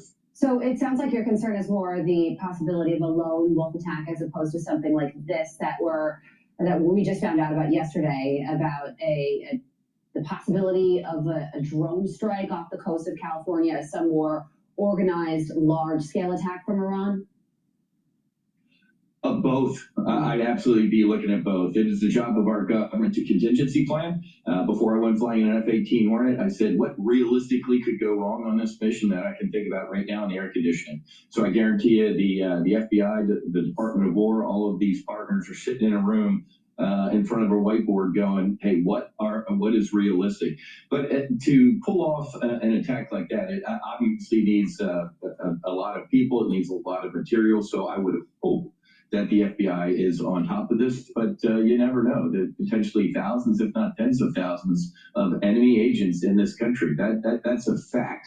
Whether they can band together and execute a mission like this, I don't want to find out. Well, let me add another unfortunate concern to the mix. Yesterday, there was a cyber attack targeting a medical device company called Stryker, and Iran is believed to be behind it. This is from the Wall Street Journal. They write, thousands of employees at Stryker woke up on Wednesday to find their cell phones and laptops were suddenly disabled by a major cyber attack. The hackers behind the digital assault said they were retaliating on behalf of Iran. And then on top of that, Iran is also reportedly honing in on attacking not cyber, but militarily, major tech companies like Microsoft, Palantir, IBM, and NVIDIA with offices in the Middle East. So how disruptive do you think all of this could be? It'll be disruptive, but again, these large companies, this is their first day at work. I mean, the Chinese are notorious for stealing everything that's not nailed down, from trying to get into the Department of War. It's always interesting when they launch a new fighter or new aircraft carrier or piece of military machinery, it's a copy and paste of the United States. So our companies have to be vigilant. They have to have their walls up for these potential attacks, but non-state actors, you're always going to have this type of stuff. They might be executing on saying they're doing this on behalf of Iran. It might not be the Iranian military or any of their intelligence agencies. They're fleeing right now, Carly. These people have targets on their back. There's no way there's a long line at the Iranian Navy or missile launch, recruiting offices. They got to work with who they have right now. But you're right. The FBI and law enforcement, they have to get it right every single time, and we thank them and you so much for your service as well. Matthew Buckley, we appreciate your time and expertise as always. I'm Steve Ducey. I'm Brian Kilmeade. And I'm Ainsley Earhart. And click here to subscribe to the Fox News YouTube. Before we go over the market, please go to my store, help support the work that I do, share the links, ask your social media to follow me, and get the great products that I offer. And if you pay attention to me, you're going to be able to slow down the aging process and boost up your immune system. These are things that I take regularly to slow down the aging process. I'm in my 50s. I don't look 50. All right. At least I hope I don't look 50. All right. I'm actually older than Alex Jones. And Alex Jones looks a hell of a lot older than me. All right. So maybe you should pay attention. Resveratrol soaks up free radicals, helps the health of your mitochondria, boosts up your energy levels, helps with youthful gene expression, and it gets rid of cells that are just sitting there collecting garbage. It's called senescence. All right. Take resveratrol every day, slow down the aging process. This will also help with the basal layer for your skin. Digestive enzyme complex helps to break up carbohydrates, proteins, and lipids and reduces the load on your pancreas. You don't want to be a Steve Jobs. There are lots of people, no matter how healthy you are, your pancreas isn't functioning as well as when you were younger. You better start getting the digestive enzyme complex to reduce the load on your pancreas, all right? Because if you have a diseased pancreas, you're going to die, all right? It's going to be that simple. So please go to my store and get the digestive enzyme complex. If you're an athlete, younger or older, you'll benefit from taking digestive enzyme complex too. Why? Because you're going to be doing a pre or post fueling after your workout or before your workout, and you need to break up those carbohydrates, proteins, and lipids. This will help you. This has bromelain. It's fibrinolytic, breaks up clots. A lot of people have that problem lately. And digestive enzyme complex breaks up glycoproteins because it's proteolytic. That's super important, especially during the cold season. So this is an added benefit. This helps you to break up your food. This helps to reduce the load on your pancreas, helps to reduce clot formation, overclotting, all right? And it's also going to help you during the cold season because it's proteolytic. Vitamin D3. This will help with the gene expression in cells because it's a gene expression cofactor. It also helps to absorb calcium. If you do resistance training, it's going to help to build denser bones. You don't want to have brittle bones because if you fall and break your hip and you're elderly, chances are you're going to die in 2 weeks. Statistically, you break your hip, you die in 2 weeks if you're elderly. You don't want that, all right? So do resistance training, take vitamin D3. Vitamin D3 also helps with cardiovascular health, and vitamin D3 gets rid of cells that need to go into apoptosis when they're infected. That's the reason why it's so important to take while you're sick. Vitamin D3 does amazing stuff. Olive leaf extract, dual purpose, brings down inflammation and allows you to control your lipid profile. So you're boosting up your immune system and helping your cardiovascular system. And omega-3 brings down inflammation and helps with the lipid profile. You should be taking it every day. It stacks really well with olive leaf extract. So make sure you get the omega-3 and the olive leaf extract. All right? That's a great way to get healthy. All right? And slow down the aging process. So please go to my store, use discount 5. You know why? Because we have inflation and I want you to save some money. Use discount 5, all caps, and get $5 off any order. You can use it as many times as you want. Go to my store, the-studio-reykjavik.com. The link is in the description of this video and all my videos. And get the great supplements that I offer. These are supplements I take every day to slow down the aging process. And guess what? It's working. All right.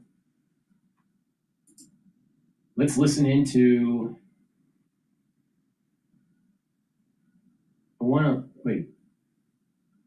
White House considering waiving Jones Act for limited time to ensure energy products. So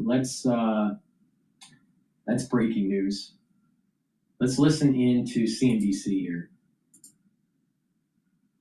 Are very, very ideologically motivated. They certainly don't represent the majority of the country, but they have the weapons and they have the guns and they have the motivation and they've proven a willingness to use them.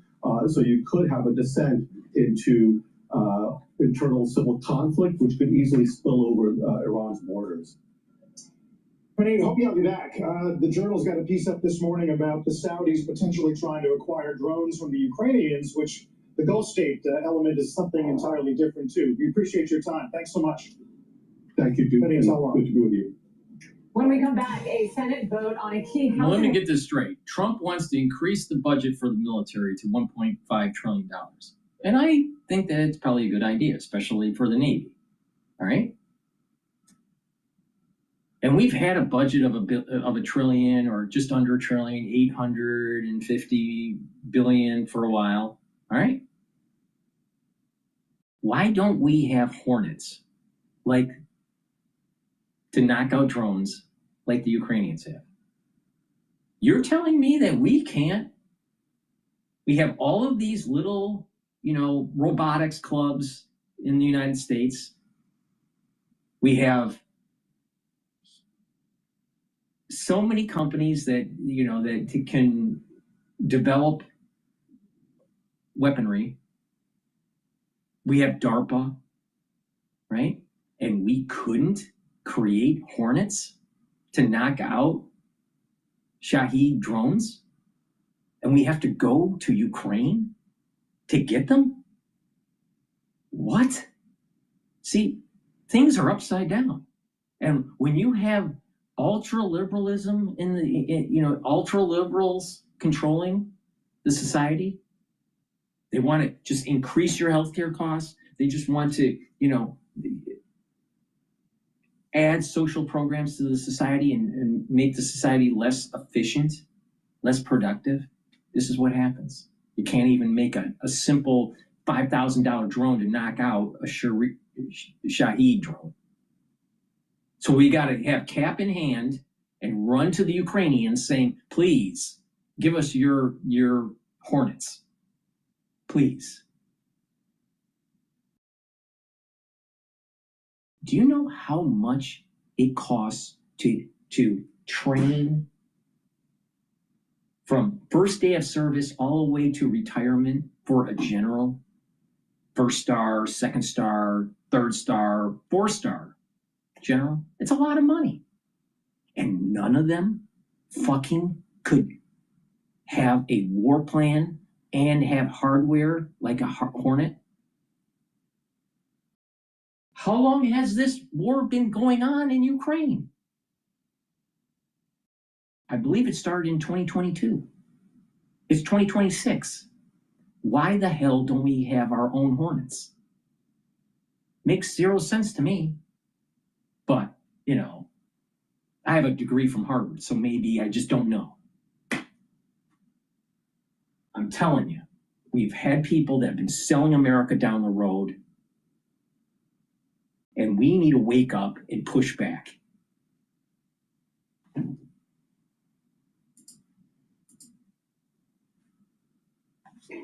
Well, his appointment was very much one of defiance.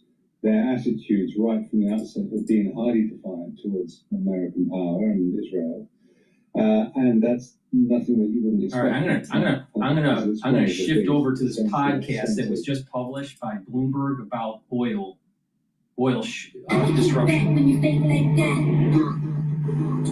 and you never go, you never come back. So a couple of things that work together. This decentralized decision-making, given our ability to impact internal communications within the government. And then there are a couple of hundred small sites along the Iranian coast where people have the capacity to interrupt shipping in the Gulf, whether it's through putting mines in or sending off small drones. Right. And that really makes the job very difficult. When you help build out Yemen's ability to do hydrocarbons, you've driven many of those roads. I read yesterday as an amateur of 3 Independence-class minesweeper military boats have been ready for the U.S. Army, and all of it's U.S. Navy, I should say. And it all sounds like it's going to take days and weeks to get a path through the Gulf of Hormuz. Are you looking at days and weeks, or dare I say months, to open up the Gulf? Well, that's the uncertainty. We don't know whether it's days or weeks or whether it's months.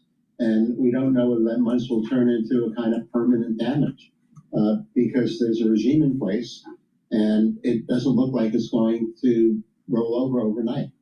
So it is a big uncertainty. I say the probabilities are higher that it's sooner rather than later. But by sooner, I don't mean the end of this month. I mean sometime within the next month. We know that the IEA is now tapping these reserves, right? Member countries agreeing yesterday unanimously to do this. The U.S. is going to kick in 172 million barrels. But you know what? It didn't do much for the oil markets and for the price of oil. Why is that? Why didn't it appease them? Well, look at what's happening. They're putting maybe 4 million barrels a day into the market for a limited number of days.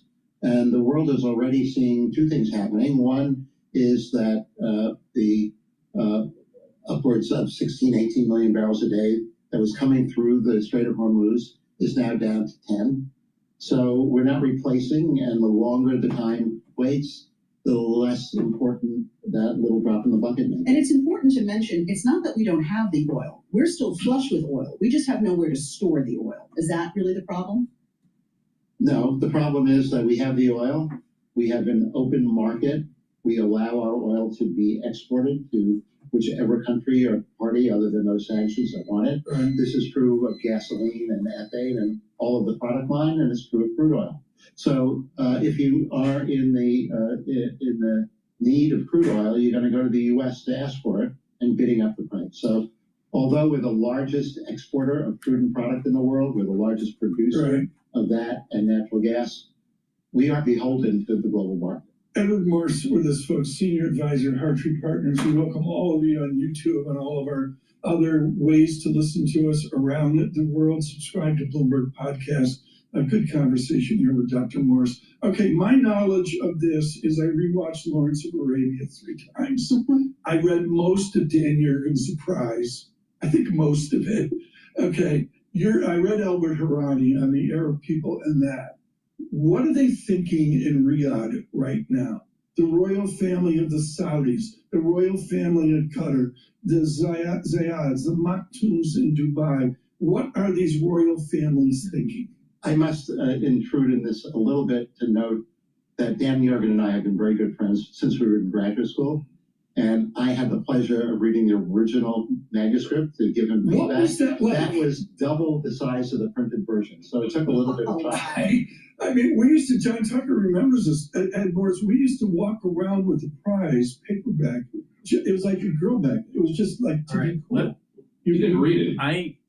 I read The Prize. It's a great book from Daniel Yergin. He also has a book that was released after The Prize called The Quest, which is, for ones that don't know, Daniel Yergin is a expert in the oil markets, educated at Yale, and he is the go-to guy to understand geopolitical events in the oil industry, natural gas industry. All right. Now he has 3 really good books to read, actually 4. All right. He co-authored a book called Commanding Heights. I have the book, but I haven't read it.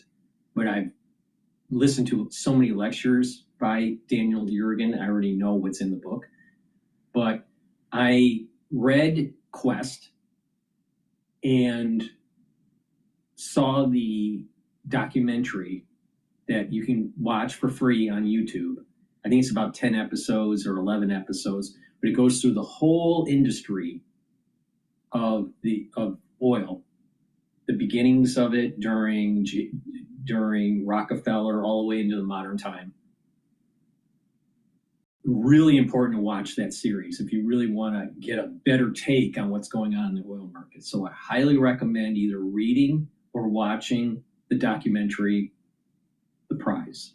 All right. Now, there's a new book that was released during the COVID years. I think it was in 2020 or 2021. I think this book was released in 2020. It's called The New Map. All right, Daniel Yergin.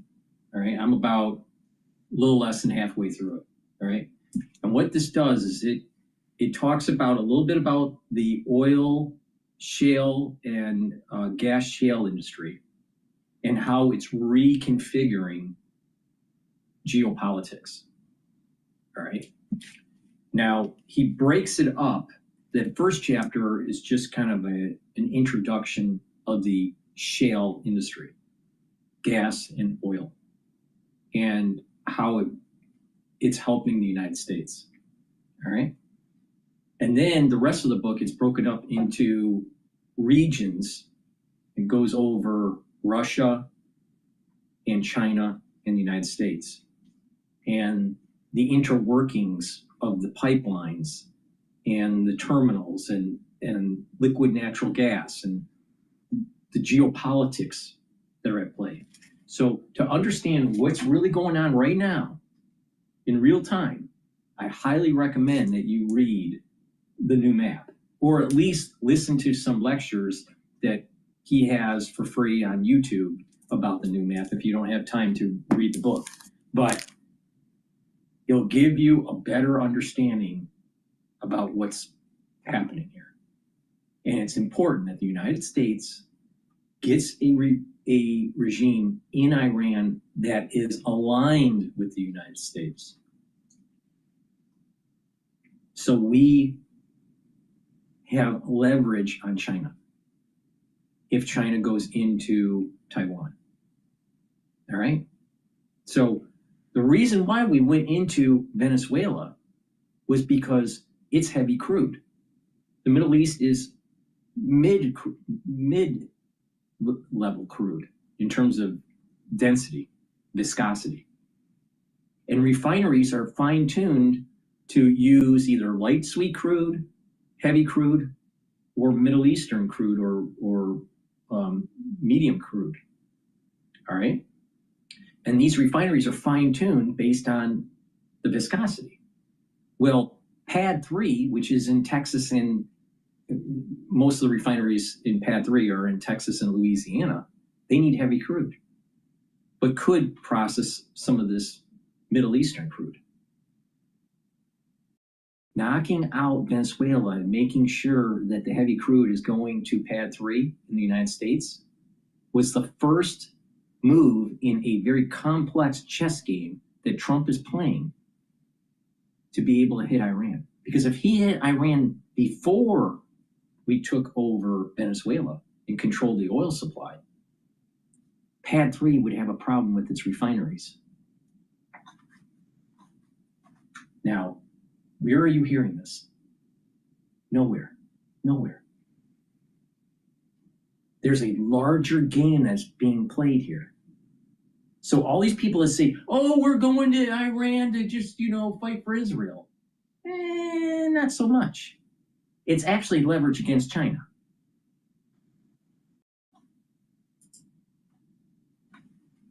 What was it like when you first read an absolutely definitive book?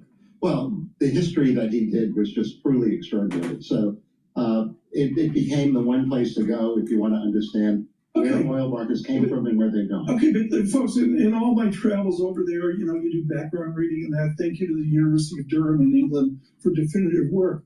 The first Mercedes dealership in Abu Dhabi, there were no roads. They're driving the Mercedes around in the sands. The tribal structure that Alfred Harani wrote about definitively in one volume, Ed Morse and how these royal families are responding to Persia. Well, they're responding in the longer term and in the short run. So, people have been saying that nobody in the Gulf wanted the U.S. to do this. That's absolutely untrue. There are significant reports that indicate that members of the royal families of a lot of those countries were encouraging the U.S. to do what it did.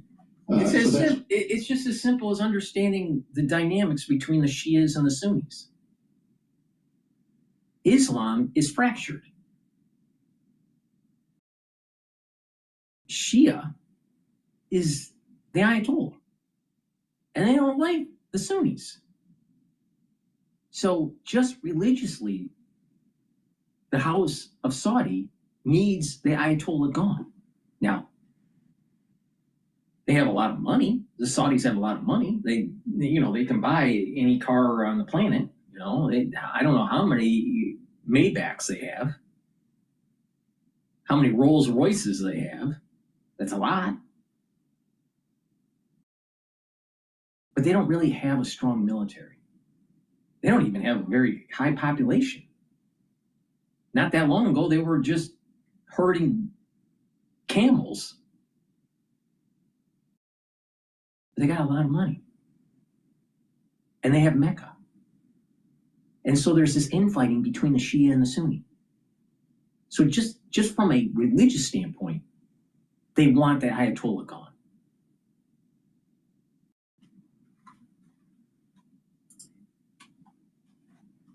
An element, they were sitting, quietly and not in front of a microphone, but actually encouraging the U.S. to do what they were doing.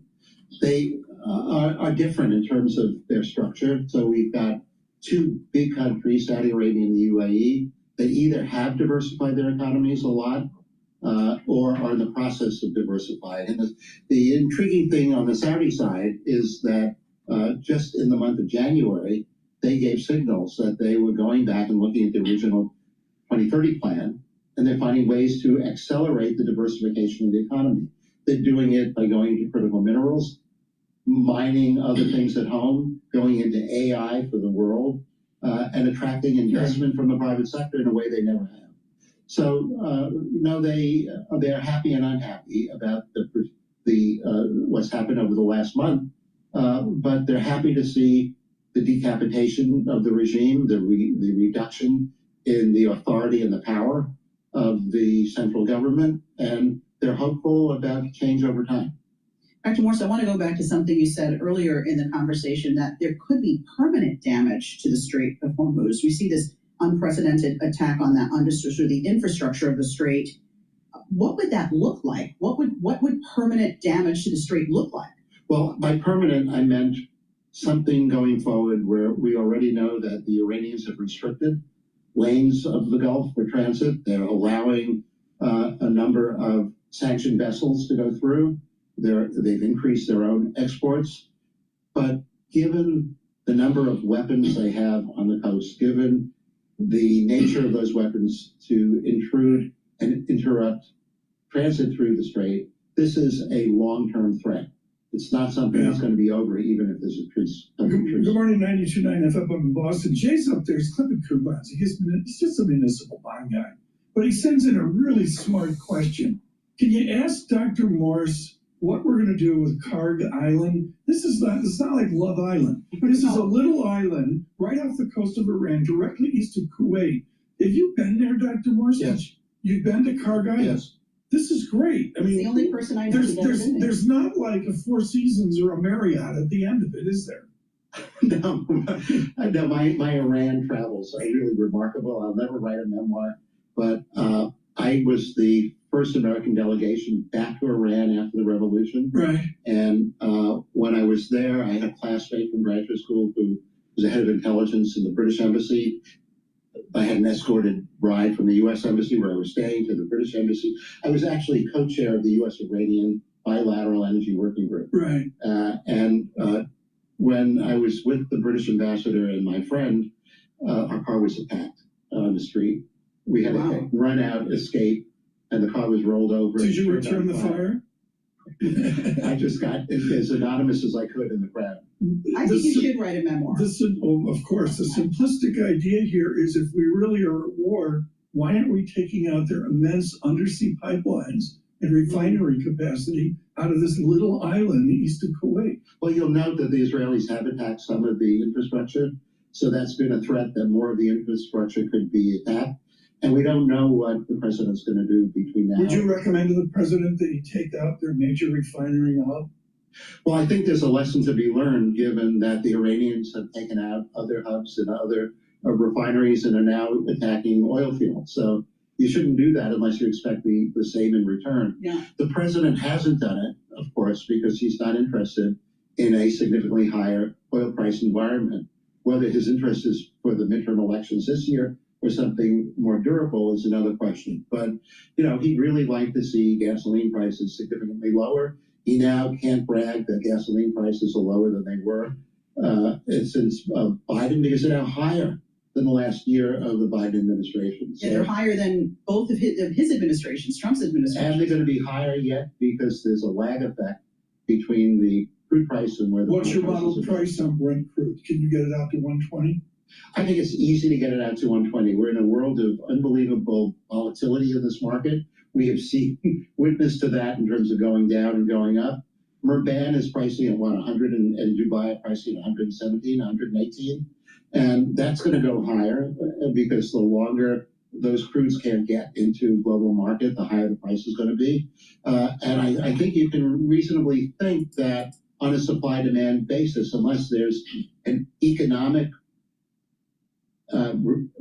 repercussion in which demand collapses, we are more likely than not to see prices above 100. Dr. Morse, help us understand how the U.S. was able to escort ships through the Red Sea with the Houthis, but even though Trump has said, we're going to do it here, we're going to do it here with the Strait, they haven't yet. Why? The Houthis didn't have the ability to mine the Red Sea. The Houthis were more limited, and the Houthis were more interested in, remember, they're a proxy, and they're a proxy that has an independent status within Yemen itself. So what have we heard from the Houthis lately? They've been unbelievably quiet. The best way to track them is Al Jazeera does a daily report on what the Houthis are up to. But so far they've done nothing to interrupt the safety line that the Saudis have. The Saudis have the Ambu pipeline. That is a 7 million barrel a day pipeline now. And that includes crude and product. That could be interrupted, but the Houthis haven't moved on. Edward Morse with us, and we continue with Dr. Morse here, a spirited conversation with a gentleman who owns the high ground on our geopolitics of hydrocarbon. Please go to my store, the-studio-reykjavik.com,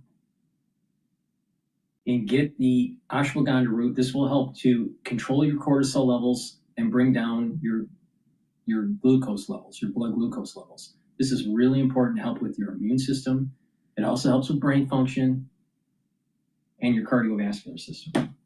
Turmeric, an antioxidant that brings down inflammation, helps with the immune system, brain function, and cardiovascular system. Lignans, soaks up free radicals, brings down inflammation, helps the immune system, helps the endocrine system, helps with brain function, and helps with the cardiovascular system. If you stack these together, right, it's a very powerful stack to reduce plaque formation, help with brain function, and help with your immune system by bringing down inflammation. Really important.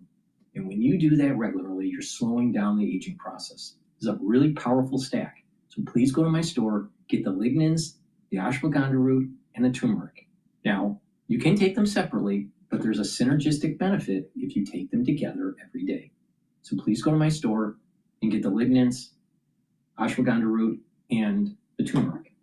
Now, for a neurostack, a really powerful neurostack is to take the Good Night formula. This has tryptophan, melatonin, GABA, and passion flower.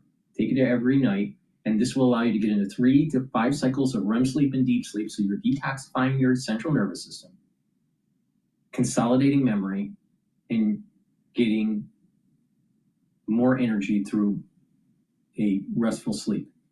By doing that regularly, you're slowing down the aging process and improving your brain health. Clarity factor. It's a very powerful neurostack that gets rid of brain fog and allows you to concentrate. Take this every day, drink it with filtered water.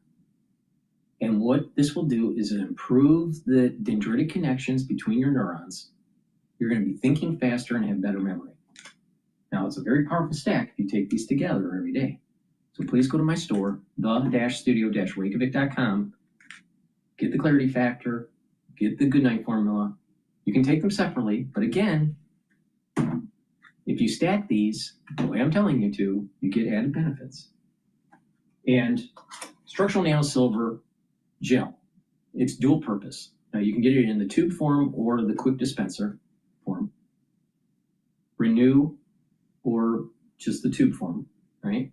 But it's dual purpose. If you have a cut, an abrasion, or a minor burn, put the gel on the wound. It'll help to heal it quicker. You can use it as a daily skincare to improve your skin. If you're not feeling well, or someone around you is not feeling well because of the cold season, put it on your hands, around your eyes, around your ears, around your nose, around your mouth. Lightly coat your nostrils. It will stay active for 5.5 hours and neutralize. You can't do that with Perel, all right? So please go to my store, get the gel, either in the quick dispenser or in the tube form. But be prepared. You never know when you need it. Go to my store, the-studio-reykjavik.com. Worked for decades at Citigroup at the Council on Foreign Relations and now at Hartree Partners. Alexis Christoforous with Dr. Morse. You know, can you just explain for us and connect these dots? Because I always thought, well, it's going to take a little while. There is this trickle-down effect. If crude oil goes higher, you don't feel it at the gas pump instantaneously. Here, I feel like prices really have gone up overnight. What is that about? That's about what the market could see immediately. We are in a world in which inventories have been, replenished to some degree, but they're lower than the 5-year average. In a world where people in the market buy when they think they might be at crisis. So people are filling their cars up more often than they have in the past. So a little bit of hoarding going on. A little bit of hoarding, but basically it's two things. One, it's the price of crude is going up, so the cost of all of those products are going up. And the other is, for technical reasons, they're going to go up higher at a faster rate and a higher rate percentage-wise than the crude, and that has to do with the inability to get the right crude in the right place to produce the right product. So we're going to see more product inflation today. It's only about half of the increase so far in where crude has been. Tell us about, for example, Indonesia and subsidies to their people on energy, or Egypt and their subsidies to their people on energy. All of that is disrupted. How do those, we have Gita Gopinath with us of Harvard are coming up. Is it going to be one big cash ask of the IMF because these countries can't continue their subsidies? It's going to be a bunch of different asks of the IMF. And these countries, some of them have more protection than you think. Right. So you look at China to begin with. China has lost 38%, in practice, 38% of its supply. Almost 40% comes from the Middle East. And they are really vulnerable to that. Yes, they've got the largest stockpile in the world. And what have they done? They have banned the export of critical products in order to make sure that they have it at home. Japan is going to be doing the same thing, Korea the same thing. So we're going to be seeing a more critical loss of product because of what's happening in China, India, Indonesia. Egypt's a different question to a significant degree. Egypt's got production of oil, it's got production of nat gas, it's got LNG coming from the United States, it's got gas coming from Israel. So it's, they have price controls and their economy is a mess. But I'd say the emerging markets of the world are in deep trouble. All right, we're going to go to CNN about the oil reserve release. Please go to my store and get the lozenges and the drops. You never know when you need them. Make sure you have a ample supply at home and at work. You can get the vitamin C orange splash lozenges or the Manuka honey. And for the drops, you can get it in honey and lemon, cherry, and also blueberry. The moment you have that throat irritation, take them right away. It will neutralize. Made from structural nanosilver. Super important.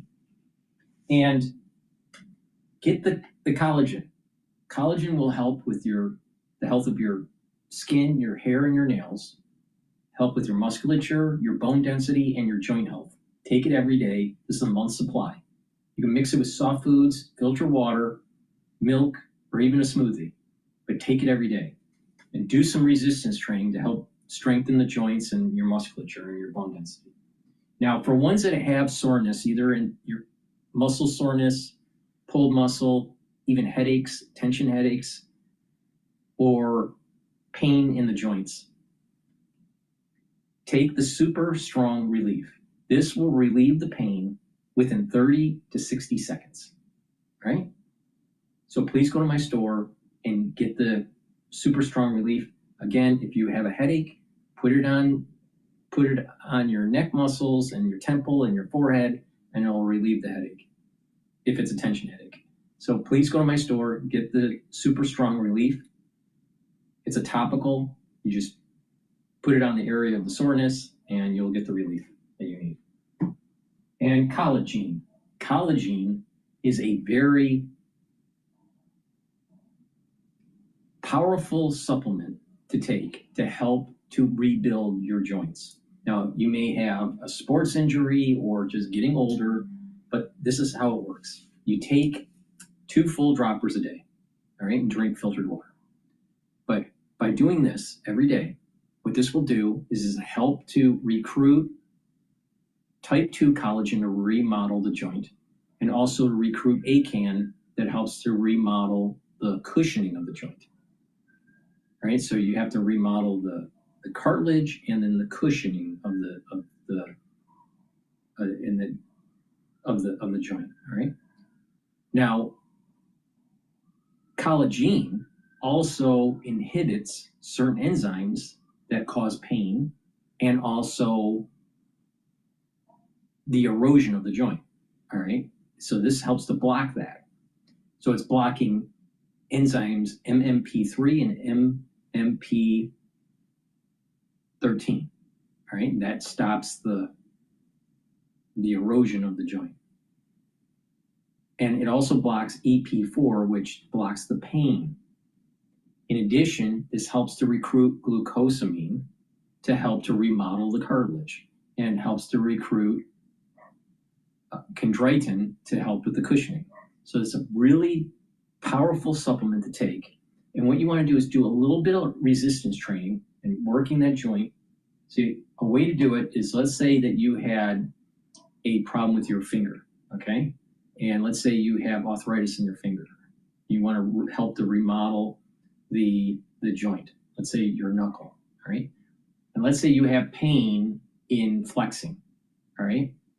So let's say your pain for flexing is to this point, or maybe I'll make it more drastic. It's up to this point. So what you want to do is you want to do about 2 exercises where you go down to the point of pain and a little bit more and hold it for about 10 to 20 seconds and then release and do that again. Do that every day. And you're eventually slowly strengthening it. And then what you'll notice is you'll be able to get closer and closer to fully flexing that joint or extending the joint. Some people have extension issues, but you can apply that for your shoulder, for your elbow, or for your knee, or for your hip. All right, so you can apply this for all the joints. And you just slowly work that joint and take the collagen and take the collagen, and you're slowly rebuilding it. Takes time, but it can be done. All right, so please go to my store, get the collagen, get the collagen, and if you have pain and you want relief, get the super strong relief. Please go to my store, the-studio-reykjavik.com. Make sure you use discount 5 and you get $5 off any order. Let's listen into CNN. They published 32 nations release emergency oil reserves. Prices still soaring.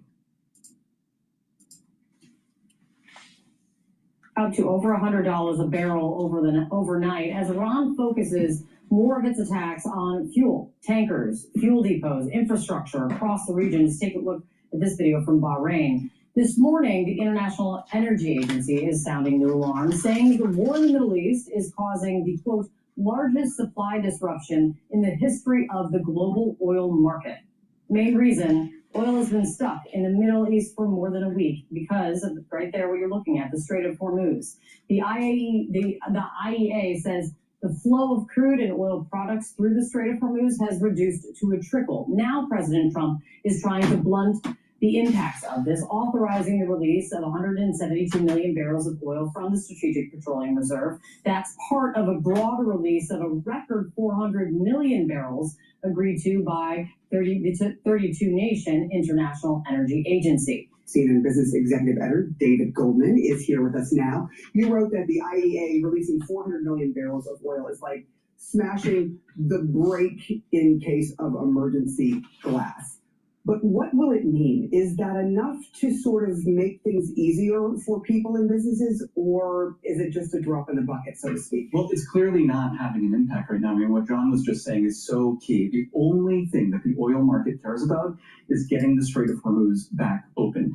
This was an extraordinary release of the Strategic Petroleum Reserve, and it didn't have an impact at all on oil prices. The fact that we went back above $100 last night kind of tells you everything you need to know. It's just not going to help unless we get that strait back open. I'm curious how long, if this goes on for a few more weeks or months. Why is it? I lost audio. Hold on.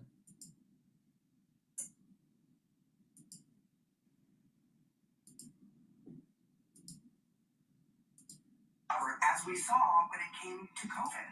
Duration is key here because the longer this goes on, the more pain for you and me.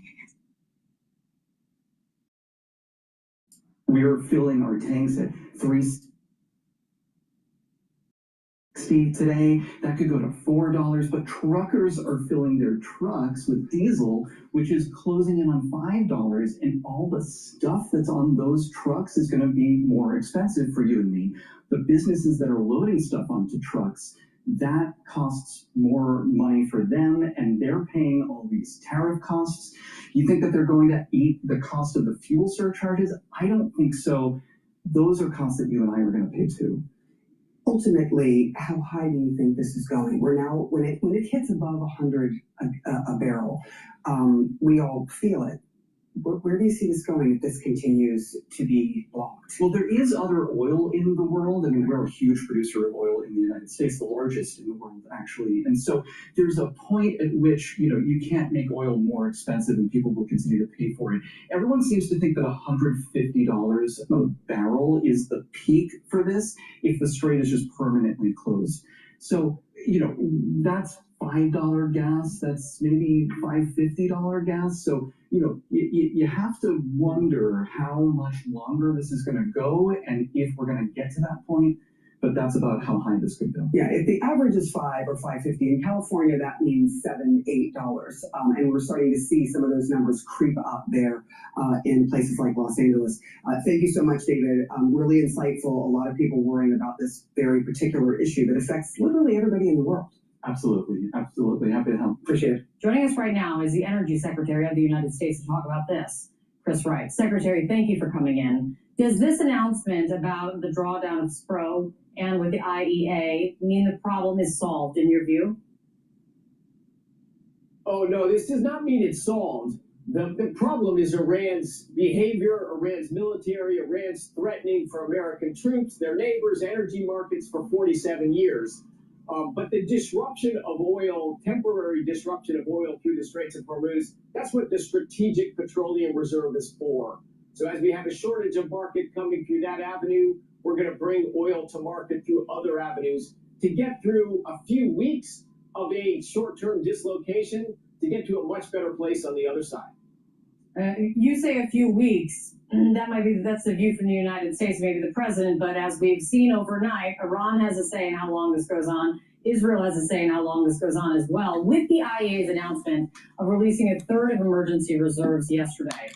Reaction overnight was oil went up over 100 again. The message being then that the only thing that matters is Hormuz. Can the United States declare victory, success, without the Strait of Hormuz being reopened? Now, the Straits of Hormuz.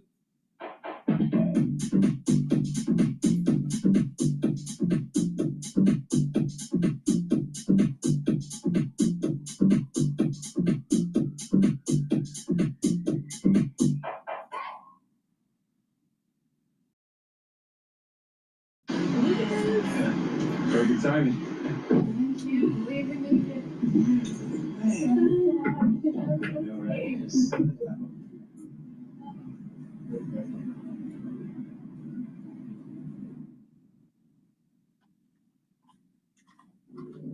Now, the Straits of Hormuz needs to be and will be reopened. The U.S. military is there to solve a long-term problem, which is Iran's had 47 years in ability to threaten the Straits of Hormuz, and not long from now, Iran would have nuclear arms and a massive missile program surrounding that. This was a can that could not be kicked down the road one more administration. We need to defang, and we are defanging Iran's abilities to threaten American troops in the areas, its allies, its neighbors, and global energy markets. So yes, you've got to go through short-term pain to solve a long-term problem. This is bold leadership of President Trump. This is what the world needs. But understanding this going in, the U.S. Strategic Petroleum Reserve was about half-ish, I'll say, full when the war started. The president had campaigned, Secretary, on refilling the Strategic Reserve right up to the top, his words. Why go to war in the Middle East with a depleted emergency reserve?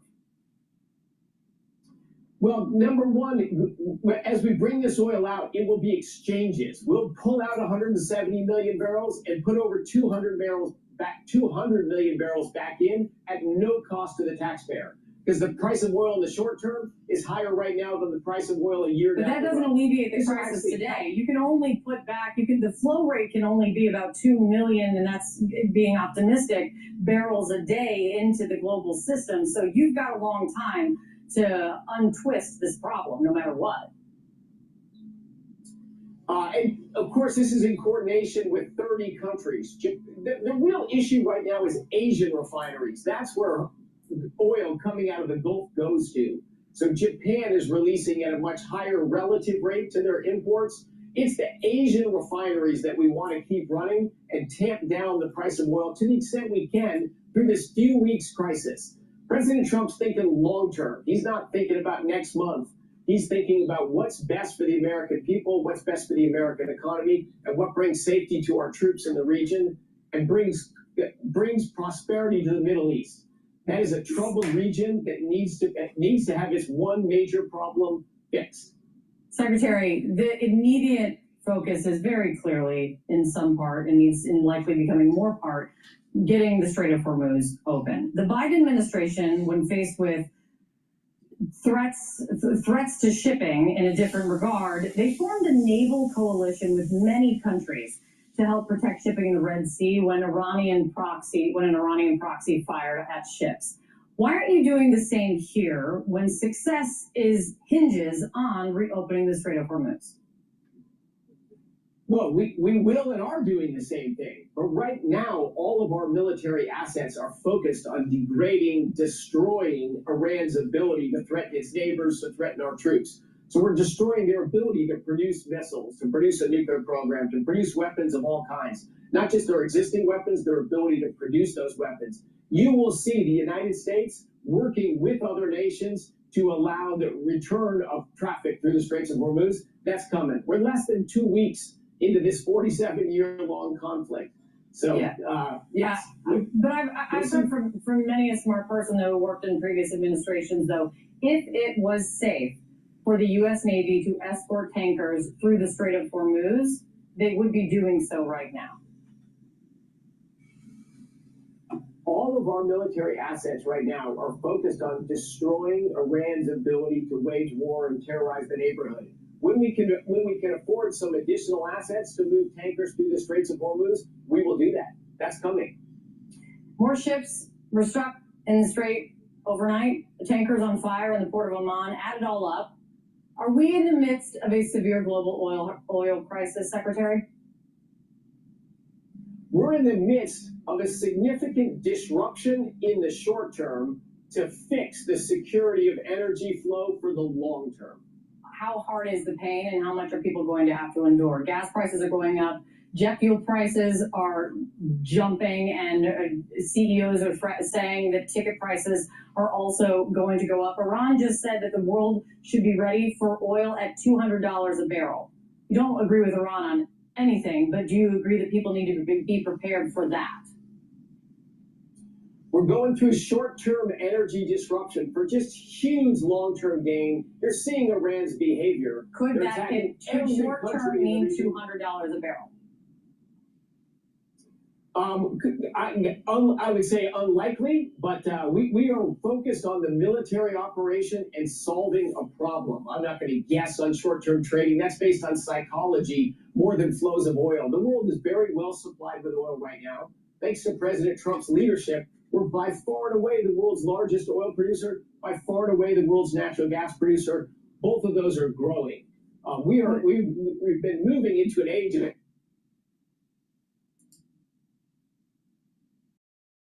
which is Iran's.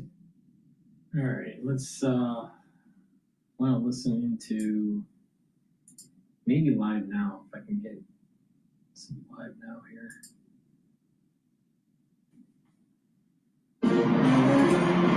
Mix it up. Bet all your favorite. Away from the bipartisan.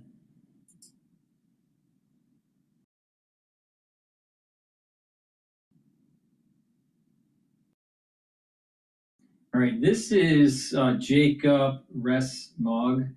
He's British. He's interesting. He has an interesting podcast. My regular viewers will know. But before we listen to his take on the Iranian war, please go to my store, the-studio-reykjavik.com, and get the heirloom barley. This will help to detoxify your body, bring down inflammation, and soak up free radicals. This will help with your immune system, your endocrine system, your brain function, your cardiovascular system. Super important to detoxify your body, soak up free radicals, and bring down that inflammation. You'll also recover after a workout by taking this. Another great way to detoxify your body is to take zeolite. This will bind to heavy metals, toxins, and chemicals and allow you to urinate them out within 6 to 8 hours. You take 3 small drops underneath your tongue and drink filtered water. Do that daily. It's really simple. Please go to my store, the-studio-reykjavik.com. Use discount 5, all caps, discount 5, and you get $5 off any order. Question with the dictionary of quotations. I love the way that you can find a suitable few words that have been said by some great figure in the past and draw from them sometimes great wisdom. And today I've got a choice of quotations for you, depending on whether you prefer a religious or a secular source. But it's making the same point. The first quotation is from the book of Ecclesiastes, and it goes as follows. Better is the end of a thing than the beginning thereof. And how true that so often is, that you start with great enthusiasm, but you need to make sure you finish similarly energized and feeling that you've done the right thing. If, on the other hand, you prefer a secular authority, I think these words of Sir Francis Drake are really very beautiful and important. There must be a beginning of any great matter, but the continuing unto the end until it be thoroughly finished yields the true glory. And that is the point I want to make today in relation to the United States and to Iran. I'm not Donald Trump, as you can tell. I have better shoes than Donald Trump, apart from anything else. But I have an admiration for him. I don't deny he has an ability to get things done. He has a powerful personality, and he's done things that he promised he would do to the American electorate. But his style of governing is not necessarily to everybody's taste, and he says sometimes things that don't fit in with the general pattern of his ideas or with what his government seems to be doing. He infuriates the left, which I think is a thoroughly good thing. Keep their blood pressure high. They get wound up so frightfully easily. But there's also risk sometimes making him look less than serious. It's a mistake not to think that he's serious. He is a very serious figure, and he happens to be the most powerful man in the world, much though President Xi wishes that it were he instead. Now, the quotation, the Francis Drake quotation, the beginning of any great matter. I do not know, had I been Donald Trump, if I would have begun this great matter.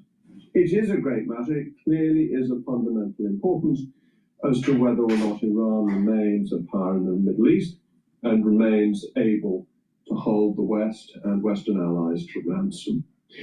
But Western experience in interfering in the Middle East in recent and in historic times has been pretty unsuccessful. The Crusades ultimately failed.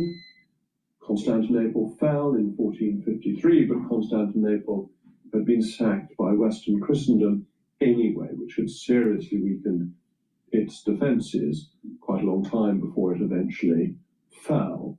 What has happened in the 20th century, whether it was the drawing of the Sykes-Picot line, a relatively arbitrary division of Arabia, of the Middle Eastern lands, what happened in relation to the fall of various regimes, whether they be in Iraq or in Iran, where the West wanted one thing but didn't do enough to keep it, where the fall of the British Empire, the decline of the British Empire left a power vacuum which America didn't take on, the Suez crisis.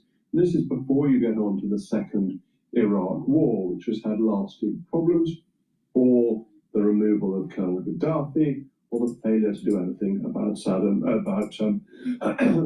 Assad in Syria. None of this has made us look successful or glorious. It's been a succession of policy failures, and policy failures often where brute force has not been sufficient to overcome the domestic, the local culture, and the local interests. So my starting point in Middle Eastern affairs would be one of the greatest possible caution. This isn't legalistic. This isn't a view of international law, because I have my great doubts about what international law actually means.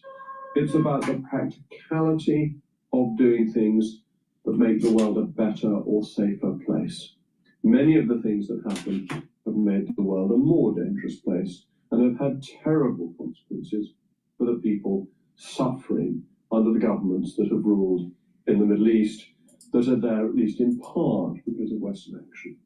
So, as I say, had I been Donald Trump, which I'm obviously not, I very much doubt I would have started down this route. But once you've started, it is continuing until the end, until it be thoroughly finished, that yields the true glory. It's more than that. It is essential. If Iran succeeds, if Iran manages to get through this, That will be an enormous blow to the authority of the West, both moral and the real power of the West. It will be a great boost for a government that wishes to have a nuclear weapon. It will be a great incentive for them to get a nuclear weapon. As we all know, it's Kim Jong-un who is perfectly safe with his nuclear weapon in North Korea because he's already got it. Whereas in Iran, as they did not have it, they were not safe. They could be attacked. So the continuation must carry on until it is completed and the regime is destroyed, because otherwise the defeat is much greater than if the enterprise had never begun in the first place.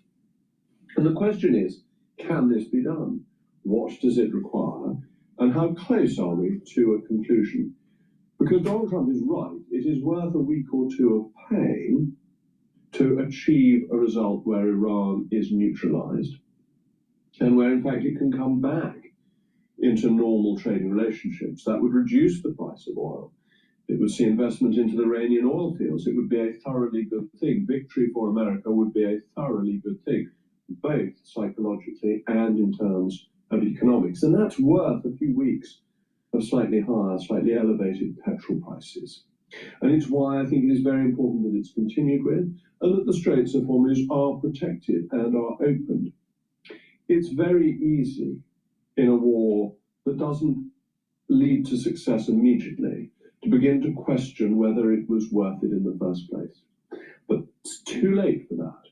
That decision has already been taken. That decision was taken a couple of weeks ago. It is now a different decision. It is a decision of, on balance, is it better to see it through? And unquestionably, I think it is. And I think that's not just in America's interest, but it's in British interests. So we should use whatever influence we have, however small that may be, and whatever forces we have, to try and help America win. Because, as has become very clear, we are just as much an enemy of Iran as America is. We are just as much at risk from its evil if it manages to survive this.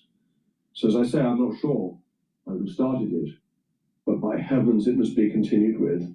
This was, as it happens, exactly Churchill's view of another Middle Eastern adventure, when Anthony Eden started to attack to get the Suez Canal back off Nasser, but stopped halfway through. And Churchill's view was he probably wouldn't have started, but he definitely would have finished. That's what I hope Trump does, and I think that would be in the interest of all of us in the West. It really is tremendously important. And having been lukewarm when it started, I'm afraid I'm now red hot for its completion. As always, thank you very much for watching.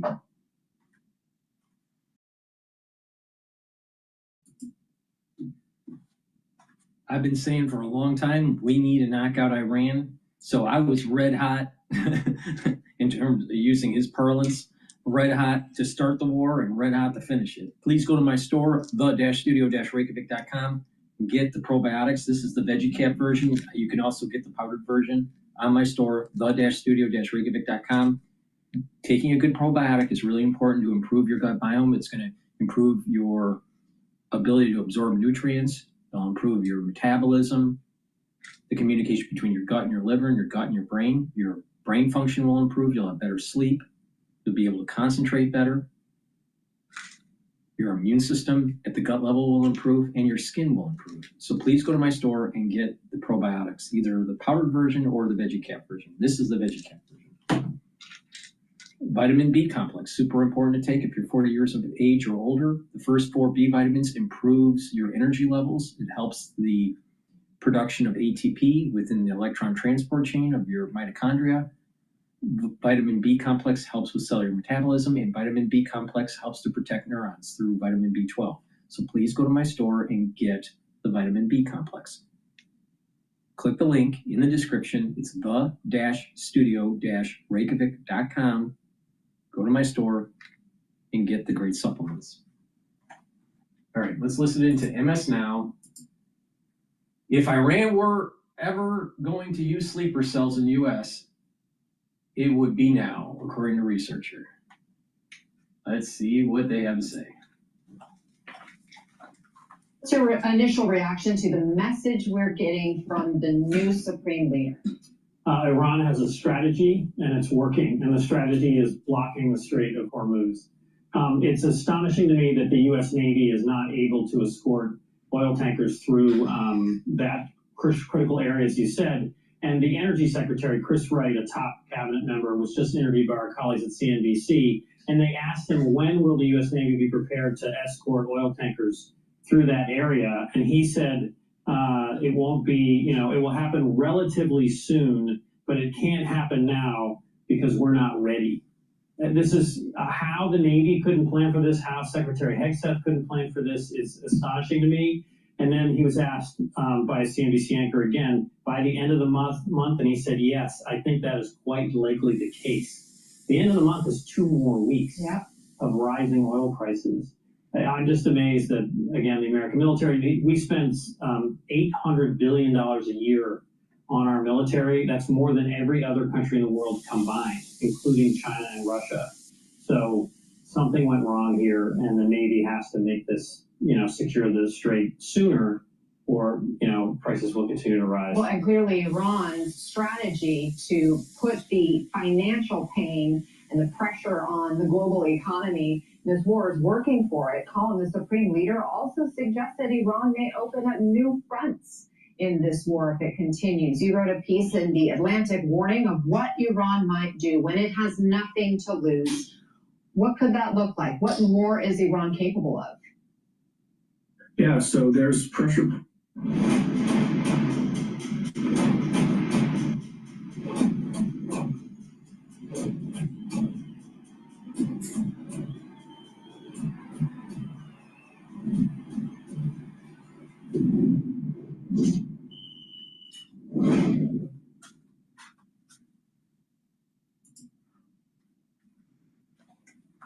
Yeah, so there's pressure points in the region itself. We haven't really seen the Houthis unleashed. Iraqi Shia militias have been quiet. But the piece was mostly focused on what Iran could do in the West. We've seen multiple incidents so far. We've seen one at the U.S. Embassy in Norway, another at a synagogue in Belgium. But they could also make noise here in the United States. There's been Hezbollah operatives arrested over the years for casing targets in our country, including Times Square, including Rockefeller Center. And a Hezbollah operative admitted to the FBI that he was part of a sleeper cell. So there's a range of options that the Iranians have, and this is existential for them. If they were ever going to use it, it would be now.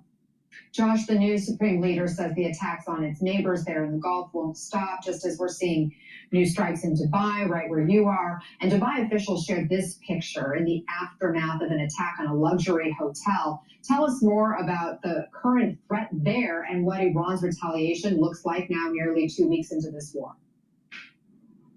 Yeah, and Anna, it was notable that the Dubai government did release that picture. They've been very careful not to release images of damage and get it out into the social media bloodstream, which is not to say there's a lot of damage across Dubai. Actually, they've been very effective at knocking down most of the drones that have targeted or appeared to be targeting civilian areas in the city of Dubai.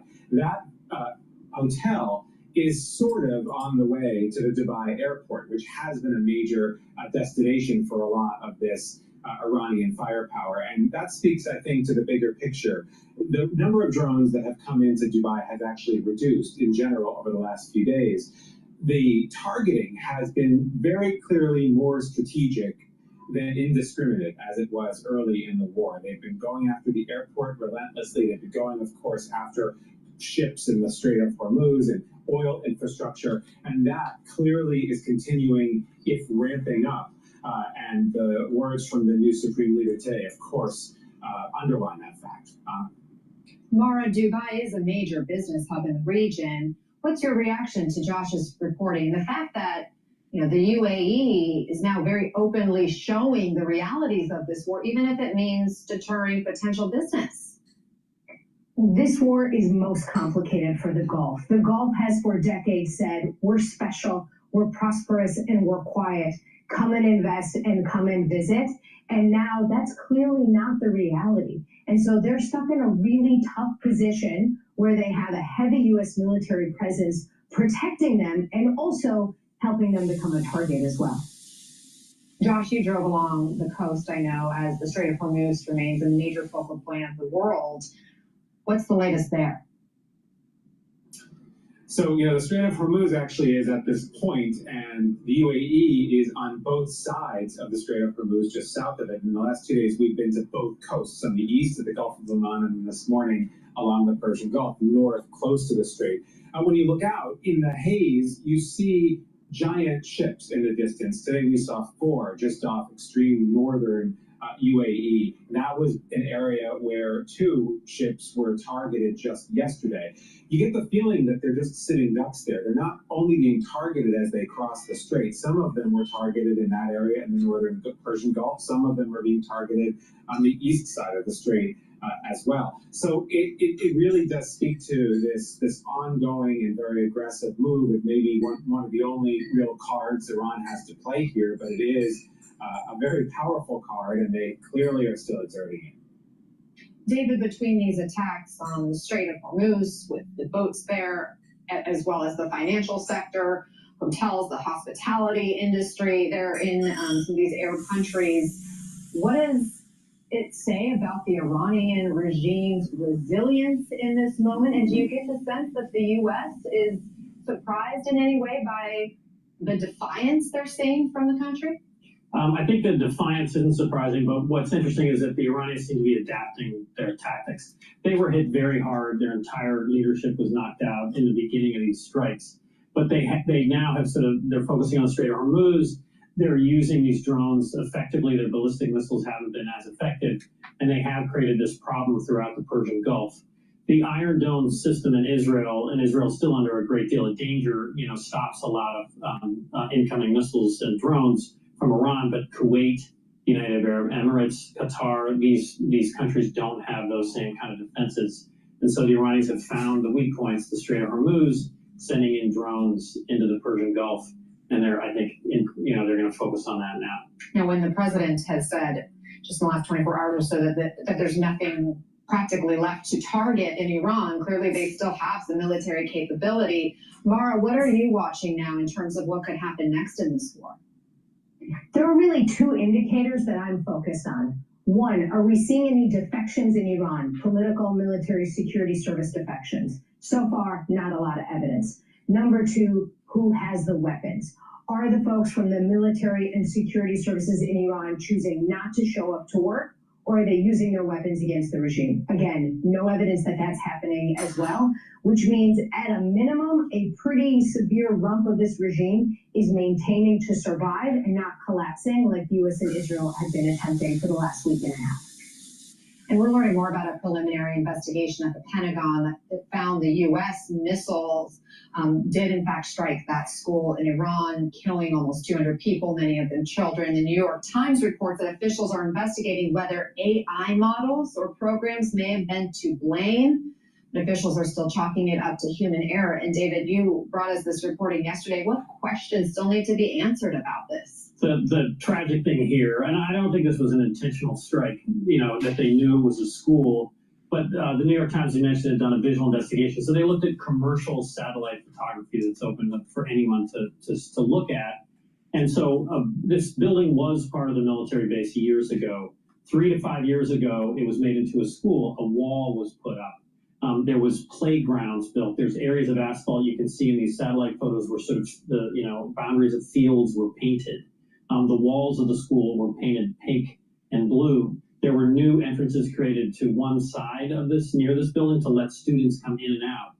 If someone had double checked and looked at recent satellite photos, they should have seen these indications. This is not part of the military base anymore. Why didn't that happen? Was the problem AI, as you mentioned? Were they rushing to bomb too many things too quickly? But it's tragic. Again, 175 people, the majority of them elementary school children. And this would be the worst civilian casualties, one of the worst in decades for the U.S. military. It's quite tragic, no matter who's to blame. Colin, we know the Iranian regime is going to take this and run with it. There's this propaganda machine inside that country. Does this incident now help the regime retain power? Can they use it to bolster their standing with the public? Yeah, I think the incident definitely empowers the Iranians, but the president Why should spend seize the high hours ground on instead of complex- continuing to deflect. He should come out and own up and admit the mistake and say that this is not how the United States conducts warfare. This is against our rules of engagement, and make very clear that this was a mistake. But instead, he's missed the opportunity. He's chosen not to, and I think that in and of itself, the deflection also kind of again gives the advantage to the Iranians here in the propaganda and information operation space. Mara, despite all the developments in this conflict, the president claimed victory last night. Take a listen. As we take decisive action to stop the threat posed by the terrorist regime in Iran with Operation Epic Fury. Is that a great day? Well, it's only good if you win. You can only, and we've won. Let me say, we've won. You never like to say too early you won. We won. We won the bet. In the first hour, it was over. But we won. He says, we've won multiple times there. Mara, what message does the president and commander-in-chief send to the public in remarks like that and to the troops? So look, the U.S. military has achieved a lot in this conflict. Iran doesn't have much of a navy, an air force. Its missile program has been severely degraded, its nuclear program, a whole bunch of its political and military leaders. And yet, remember, the bar for the Iranian regime is really low. All it has to do is survive. That's not a whole lot. And so I think right now, President Trump is in a somewhat awkward position where he can point to all of these conventional operational successes, and yet strategically, the primary goal of bringing down this regime has clearly not occurred. And what we really need to hear from now is what's he trying to do next? Does he have an idea of who's going to fill the space? What will it look like to try to transform this regime? Or are we now signing up for a very, very long, potentially even more bloody conflict?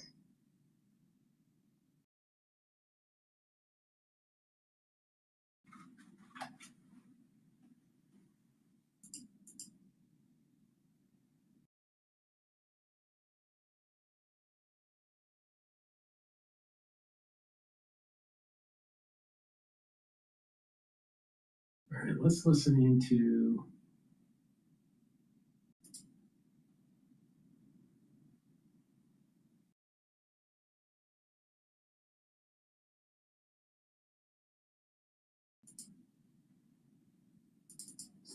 CBC, BBC, I'm sorry. Unarmed, doing their normal business. This is a major escalation from Iran. It is a breach of international law. It's a very serious situation that is having an impact on oil prices and the cost of living for everyone. Now, I've already got pre-positioned in the region from before this conflict, some autonomous mine hunting systems. There's breaking news from Live Now. That we continue to have over in Jerusalem, Israel. And this comes as just a few minutes ago, in fact, the Associated Press reporting that Hezbollah launched some 200 rockets at Israel's north and deeper into the country overnight. That's according to the Israeli military. Many rockets were intercepted and no serious injuries were reported. Now, sirens started blaring Wednesday evening across the north and continued almost nonstop for hours, warning of incoming attacks from Lebanon and Iran. The explosions and interceptions overheard were so loud that some people were dashing outside. They spoke to some residents down there on the ground in Israel. And I do want to get some more perspectives from the ground. So joining us next is going to be Alex Trayman. He is the CEO and Jerusalem Bureau Chief at the Jewish News Syndicate. Alex, good morning and thanks for joining. Morning, Carl. So as you saw there, I mean, those strikes do continue on. A lot of these proxy groups, Iran as a whole, continuing to launch strikes in Israel. Want to get the overview sense as to what you're seeing on the ground. You are there based in Jerusalem. Yes, well, Hezbollah seems to have entered the war in a maximum capacity right now, as you mentioned, firing 200 missiles at Israel in the last 24 hours or so. Iran also seemingly able to continue to launch ballistic missile salvos at Israel. There's been 4 launches since midnight already, and Israelis have been going in and out of shelters in what seems to be coordinated attacks now from Iran and Hezbollah into Israel. I want to bring us out to this. It's a social media post courtesy of the IDF saying about 70 terror targets were struck, including terrorist infrastructure, weapons storage facilities, central headquarters, key terrorists, and an IRGC Air Force headquarters in Beirut. Now, going back to some of these launches that Israel is conducting, those military operations, Alex, I want to ask. All right, so we're going to take a look at some other news here.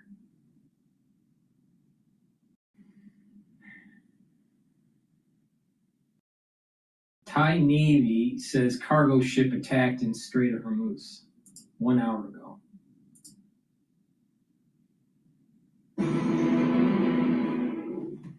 A cargo ship from Thailand is struck by a projectile in the Strait of Hormuz. This all happened yesterday as Iran is launching fresh attacks in the Middle East waters. The regime also joining Hezbollah, both firing simultaneously toward Israel. Our chief foreign correspondent Trey Yingst joins us from Israel with more. Trey.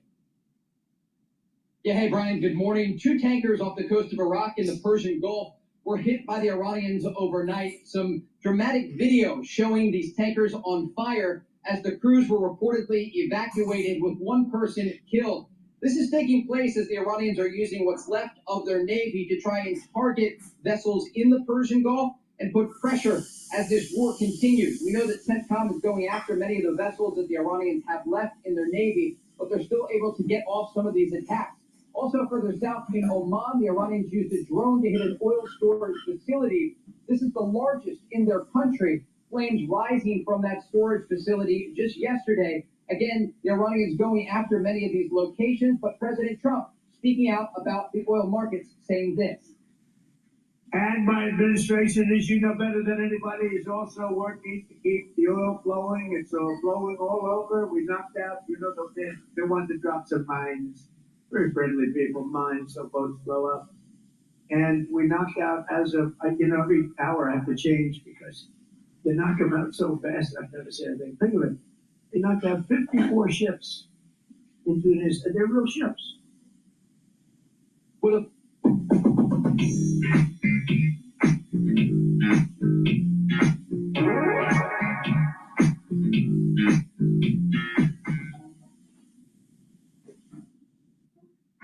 something that used to terrify me in my business was doing my finances. So now I use Zero. It generates a lot of reports that help me make sound decisions. When I think I'm slow, I can look at Zero.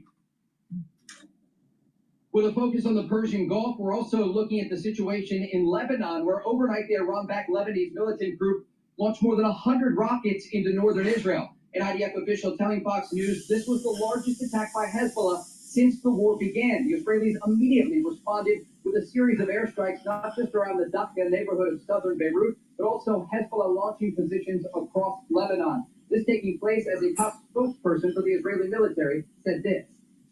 Hezbollah is under pressure today. It works for its Iranian master. It acts contrary to Lebanon's interests. It not only does not defend Lebanon, it harms Lebanon. We see the statements of Lebanon's government leaders. It harms the state of Lebanon. We have some video of those strikes the Israelis conducted in the minutes after that rocket barrage that targeted northern Israel, injuring at least 2 people. You can see in these videos here, they are launching extensive airstrikes across Lebanon, not just in Beirut. What was interesting, guys, overnight is that this rocket fire came from very close to the Israeli border, an area where there were Israeli ground troops just a few months ago. And so this is an indication that Hezbollah has been able to push some of their terrorists further south of the Litani River and launch more attacks against Israel. We expect intense airstrikes to target Beirut in the hours ahead. As the Israelis say today, they are targeting positions in Iran and also Lebanon. Guys? Yeah, thanks so much, Trey. It goes to show you the Lebanese army's got to do something. They can't be everywhere. I'm talking about the Israelis. Meanwhile, Trey, stay with us because I just want to give everyone at home a sense of who this paramilitary security force is. Dressed in plain clothes, oftentimes on motorcycle. They call us the Bashis. And this paramilitary group has headquarters, we think, roughly based here. The red marks are the places that we've actually attacked. And this is what I think is directly related to Prime Minister Netanyahu, Israelis too, coming out and saying, get ready to take back your country. You can't do it when you have this police force amongst you who are sitting there with force and with guns who are going to shoot you if you protest. They're the ones who pile up the bodies in the streets of people when they want to just have a say in their government and they're upset they can't get any water or their currency is worthless. Who's the head of the Besiege? He's dead. This is some great news. Azadullah Badfar, he was killed over the last 2 days. This was confirmed by the Defense of Democracies, and it was also confirmed by the Israelis. It's not confirmed by the Iranians yet, but they don't like to admit this. Look for a big funeral in his response. What is their symbol? This goes to show you their symbol. These men and these guys actually made their name and the human waves that used to run, just the men, used to run at the Iraqi tanks during the Iran-Iraq war. That was where the Besieged made its name. And that's why these ruthless guys who are ideologues to the nth degree and severe Islamic extremists will crack down ruthlessly on the average everyday Iranian who just wants to say in their government. Here's a look at how they get their guys. They look at people sold on this mission and they recruit mostly young men into it. And they consist primarily of working class men who just want to actually subscribe to the extremist religion. What can you say about them? Without them, the Iranians could rise up. What are they? A division of the IRGC. So as we talked back to Trey, is there anything you'd like to add about this group that people should keep in mind if they want to see the Iranians take back their government? Don't you believe, Trey, this group's got to be neutralized? Absolutely. Yeah, Brian, this is a really important part of the story that we are covering on the ground in Iran. When you look at Iran's IRGC, it's made up of 5 separate branches. We know about the Quds forces, President Trump ordering that targeted strike against Qasem Soleimani back in 2020. We know about their air force and ground forces. It's the Besieged forces, though, one of the branches that is responsible for the crackdown on protesters in Iran. One of the reasons that Operation Epic Fury began. We saw the attention shift back to Iran earlier this year when the Besieged forces went into the streets and directly confronted the pro-democracy protesters who were peacefully demonstrating in the streets of their country. President Trump believes 32,000 Iranian civilians were slaughtered, mainly by these forces, as they went on motorcycles and in cars and opened fire on demonstrators. And so there has been a concerted effort, I'm told, by intelligence officials here and in the United States to go after the leadership structure of the Besieged forces and their command and control centers. We saw earlier in Operation Epic Fury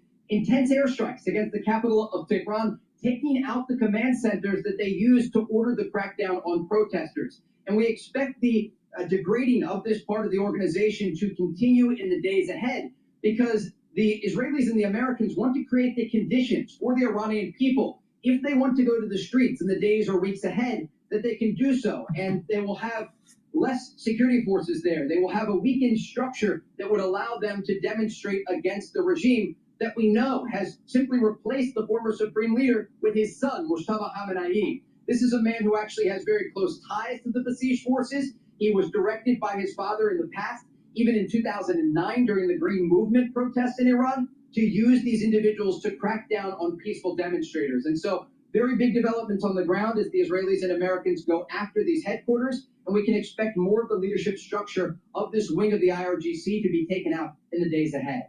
Brian? Great job, Trey. Yeah, I'm reading about them that they monitor population for anti-government sentiment. They enforce the strict dress codes and social norms. They're the morality police, and they're criticized often. The group is widely criticized for using excessive, often lethal force against protesters, including torturing and killing detainees. So the Israelis said they're looking to take them out. What they did to show that they're still a force when the war started, they set up checkpoints, and now we're bombing the checkpoints. Decentralizing the coordination is going to making it hard for them to coordinate with one another. Is going to be make it easier for Israel and the United States to take all of those leaders out. I'm Steve Ducey. I'm Brian Kilmeade. And I'm Ainsley Earhart. And click here to subscribe to the Fox News YouTube page to catch up. All right, we're going to go to Al Jazeera here. Lebanese authorities say more than 800,000 people have registered as displaced by Israeli attacks. Please go to my store, the-studio-reykjavik.com, and get the Gladiator Barley. This will help to build strength, improve your musculature, bring down inflammation, soak up free radicals, and detoxify your body.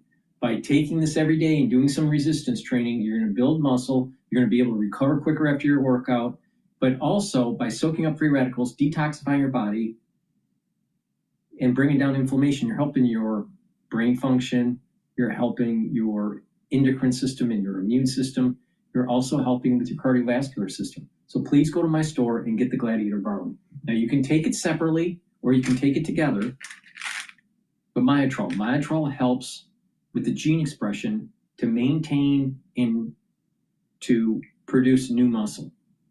It has polyphenols, flavonoids, and lignans to help with that gene expression. When you're 40 years of age or older, male or female, you start to atrophy. You start to lose muscle. It's harder to build muscle. It's important to take Myotrol to help build that muscle. And you can take it separately and do resistance training, but if you stack these together, it will help to build muscle. So please go to my store, get the Myotrol, get the Gladiator Barley, and reduce that atrophy and build up that musculature and slow down the aging process. Now, if you're an athlete, younger or older, you'll benefit by taking Gladiator Barley and Myotrol because it will help you to gain strength for your sport. So please go to my store, get the Gladiator Barley and the Myotrol. The-studio-reykjavik.com. All right, let's listen into Al Jazeera here. That they shouldn't be. That's nearly now 10% of Lebanon's, of the country of Lebanon. As I say, about 800,000 people have been forced to flee. And I should just add that it's prompted Prime Minister Nawaf Salam to make an announcement on television tonight saying the government has full confidence in the Lebanese army and it will not tolerate incitement to hatred or division. And that particular statement is because when the Israelis start targeting areas out of the traditional Hezbollah strongholds, when I mean central Beirut, this risks creating sectarian tension because people who are not supporters of Hezbollah, not Shia, are living in these areas and resent the idea or are fearful that people coming in are causing these airstrikes. Brendan Smith reporting from Beirut. Thank you very much. Meanwhile, Iran has been targeting fuel storage facilities in the Middle East. Bahrain's Interior Ministry has confirmed an attack on fuel storage tanks at a facility in Muharraq. It says authorities are securing that site. Iraq has suspended oil operations at its ports. That is after 2 foreign fuel tankers, including one owned by an American company, were hit in the port of Al-Fal in the south. At least 1 crew member was killed and another 38 were rescued. In Oman, multiple drones struck fuel storage tanks at the port of Salalah on Wednesday. The attack caused explosions and a major fire. Salalah is an important hub for tankers wanting to bypass the Strait of Hormuz. And 4 cargo ships have been attacked in the strait in the past 2 days. One was a Thai-flagged vessel. 20 crew members were rescued after a fire broke out on board. Iran's foreign ministry now says that many ships can actually pass through the Strait of Hormuz. That is, if they coordinate with the Iranian Navy. They're saying this just in the last few minutes. Let's turn now to Mike Hanna at the White House. So, Mike, Iran is disrupting the global energy market. That, of course, has ripple effects for consumers really around the world. And when I say around the world, I do mean around the world. Europe, Asia, Africa, the United States. All of this raises the cost of this war and the pain threshold for everybody. What is Donald Trump saying about it? Well, Donald Trump has put a posting out on Truth Social reacting to the increasing oil shortage within the world. And it's very interesting to actually take a look at what he says. He says that the United States is the largest oil producer in the world by far. So when oil prices go up, we make a lot of money. What the President of the United States is implicitly saying there is that the rising oil prices are good for the United States because it produces so much. Now, this is something that is not going to be understood by the American public in general, who are paying more than 20% more now at their fuel pumps than they did a week ago. But President Trump saying, well, actually, these shortages are good because the United States makes more money because it produces so much oil. Well, it doesn't really impact like that. And the president also overlooking the global impact of these oil shortages as they intensify and are likely to intensify in the days and weeks ahead. Mike, Donald Trump said several days ago that he was going to keep the Strait of Hormuz open, right? He was going to keep the flow of oil from the oil and energy producing region that is the Middle East through the Strait of Hormuz out to their customers really across the world. Iran is saying, no, you're not going to do that because this is on our coast and we control this very much, and that is our leverage. Does the U.S. have an actionable plan to keep the Strait of Hormuz open? Well, shortly after this conflict began, President Trump said, oh, well, we will keep the Strait of Hormuz open. We will detail U.S. Navy vessels to escort tankers through. At one stage, his energy secretary said, yes, that had actually happened, but no, it has not. And now the very self-same energy secretary is saying that the U.S. Navy cannot escort tankers through the Strait of Hormuz because all its naval vessels are engaged in these ongoing operations. He says that perhaps by the end of the month, then U.S. naval vessels can begin operating through that strait. Now, that is a very narrow bit of water. A billion-dollar warship is under threat of attack from the shore as well as from the air. So the U.S. now backtracking essentially on its promise to keep the Strait of Hormuz open. Observers for months, if not years, had been warning that one of the first consequences of action against Iran would be a closure of the Strait of Hormuz and the resultant destruction of the global economy. Well, that is precisely what has happened, despite President Trump's assurances that it wouldn't. Mike Hanna, thank you very much. Reporting there from the White House. Iran's new supreme leader also used his first public... All right, please go to my store, the-studio-reykjavik.com. Get the Boomer Boost. It's 68 nutrients. It's a very comprehensive compound profile. It's going to slow down the aging process, boost up your energy levels, rev up your metabolism, help with brain function, help with your cardiovascular health, boost up your immune system, help with your endocrine system, and help with your musculature and to control A1C levels.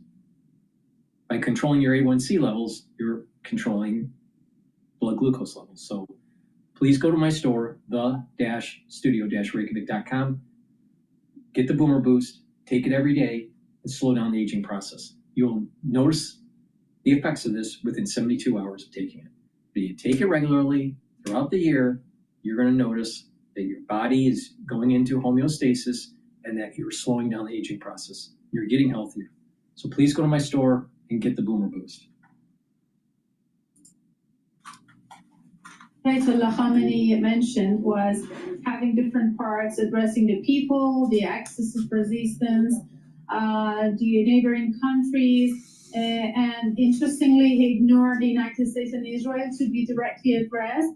But the whole message was indicating a sort of will and determination in Iran to keep on its right on the sovereignty and integrity of territory and the right and commitment of retaliation. And one of the ideas that he raised was that not only this time, he didn't talk about the ceasefire, but also he talked about taking the revenge and also taking the compensations for the damages that the atrocities and hostile attacks were made in Iran, and if not really paid, then seizing the properties of those who made the damages, if not annihilating and destroying their properties. So I think that the sort of open hand that he defined for Iran is also indicating a sort of a new paradigm. And Zoré, the supreme leader, the Ayatollah Mujtaba Khamenei, also said that the axis of resistance, which is Iran's words for its network of armed allies across the region, that's Hezbollah, that's the Houthis, that's Hamas, the axis of resistance remains very... We have always gone our own way with herbs. That's nature's way. Uncompromising in the way we test and test and test. Persistent with the way we source our country and your leadership to, invest money, training, funding in those armed groups across the region? Actually, they are not the armed groups. They are the groups that are coming from the nations in the region that have come to this conclusion that they have no way out of resistance and defiance against the imperialism. You know, the American rulers are Epstein class ones, and the Israelis have indicated that how genocidal they are. So these are allies and the groups of the nations that are mobilized to just take their own right. And defiance and resistance in the region is so rooted in a grassroots people that it's not Iran that engineering them or actually giving instructions to them. And now in this war, you see that the Hezbollah, for example, is very strongly is added to the front and is very efficient in depleting Israel's defense facilities, and also have that harms there. And also the Houthis are prepared to help, and the Iraqi groups are actually part of the conflict. So I think that for sure they are efficient and they are the legitimate parts of the nations of the region. Zohreh Karazmi, thank you very much for joining us on Al Jazeera. Thank you. The U.S. and Israeli strikes on Iran have caused widespread destruction. The government says at least 1,395 people have been killed since the war began nearly 2 weeks ago. More than 200. Just imagine if Iran had nuclear weapons. That would be measured in millions of deaths, because the Iranians, as a theocratic regime, are crazy. Please go to my store, the-studio-reykjavik.com, and get the C60. C60 is a very potent antioxidant. This is extra virgin olive oil. You can also get an MCT coconut oil, and you can get it in avocado oil. C60 needs to be suspended in an oil for proper absorption. Take it, preferably on an empty stomach. Take a teaspoon a day, every day. This will soak up free radicals, and by doing that, slow down the aging process. Improve your skin, improve your immune system, improve your cardiovascular system, improve cellular metabolism, and improve brain function. By bringing down inflammation, by reducing stress in cells and tissues, your organ systems will perform better. Take C60 every day, teaspoon a day. You'll start feeling the effects of this within about 2 months of taking this. You'll start to notice you have more energy because your mitochondria will be healthier. You'll be producing more ATP. There's less stress in your cells. Your immune system will perform better. Your thyroid, your different glands will perform better, even brain function. And you'll notice that your skin's improving. And over a year period, you'll be able to compare between before and after, and you'll notice that by taking C60 regularly, you're slowing down the aging process. So please go to my store and get the C60, teaspoon a day, every day. With that said, that's the end of my broadcast. Please go to my store, help support the work that I do, and help support your health and wellness. Thank you for listening and have a nice day.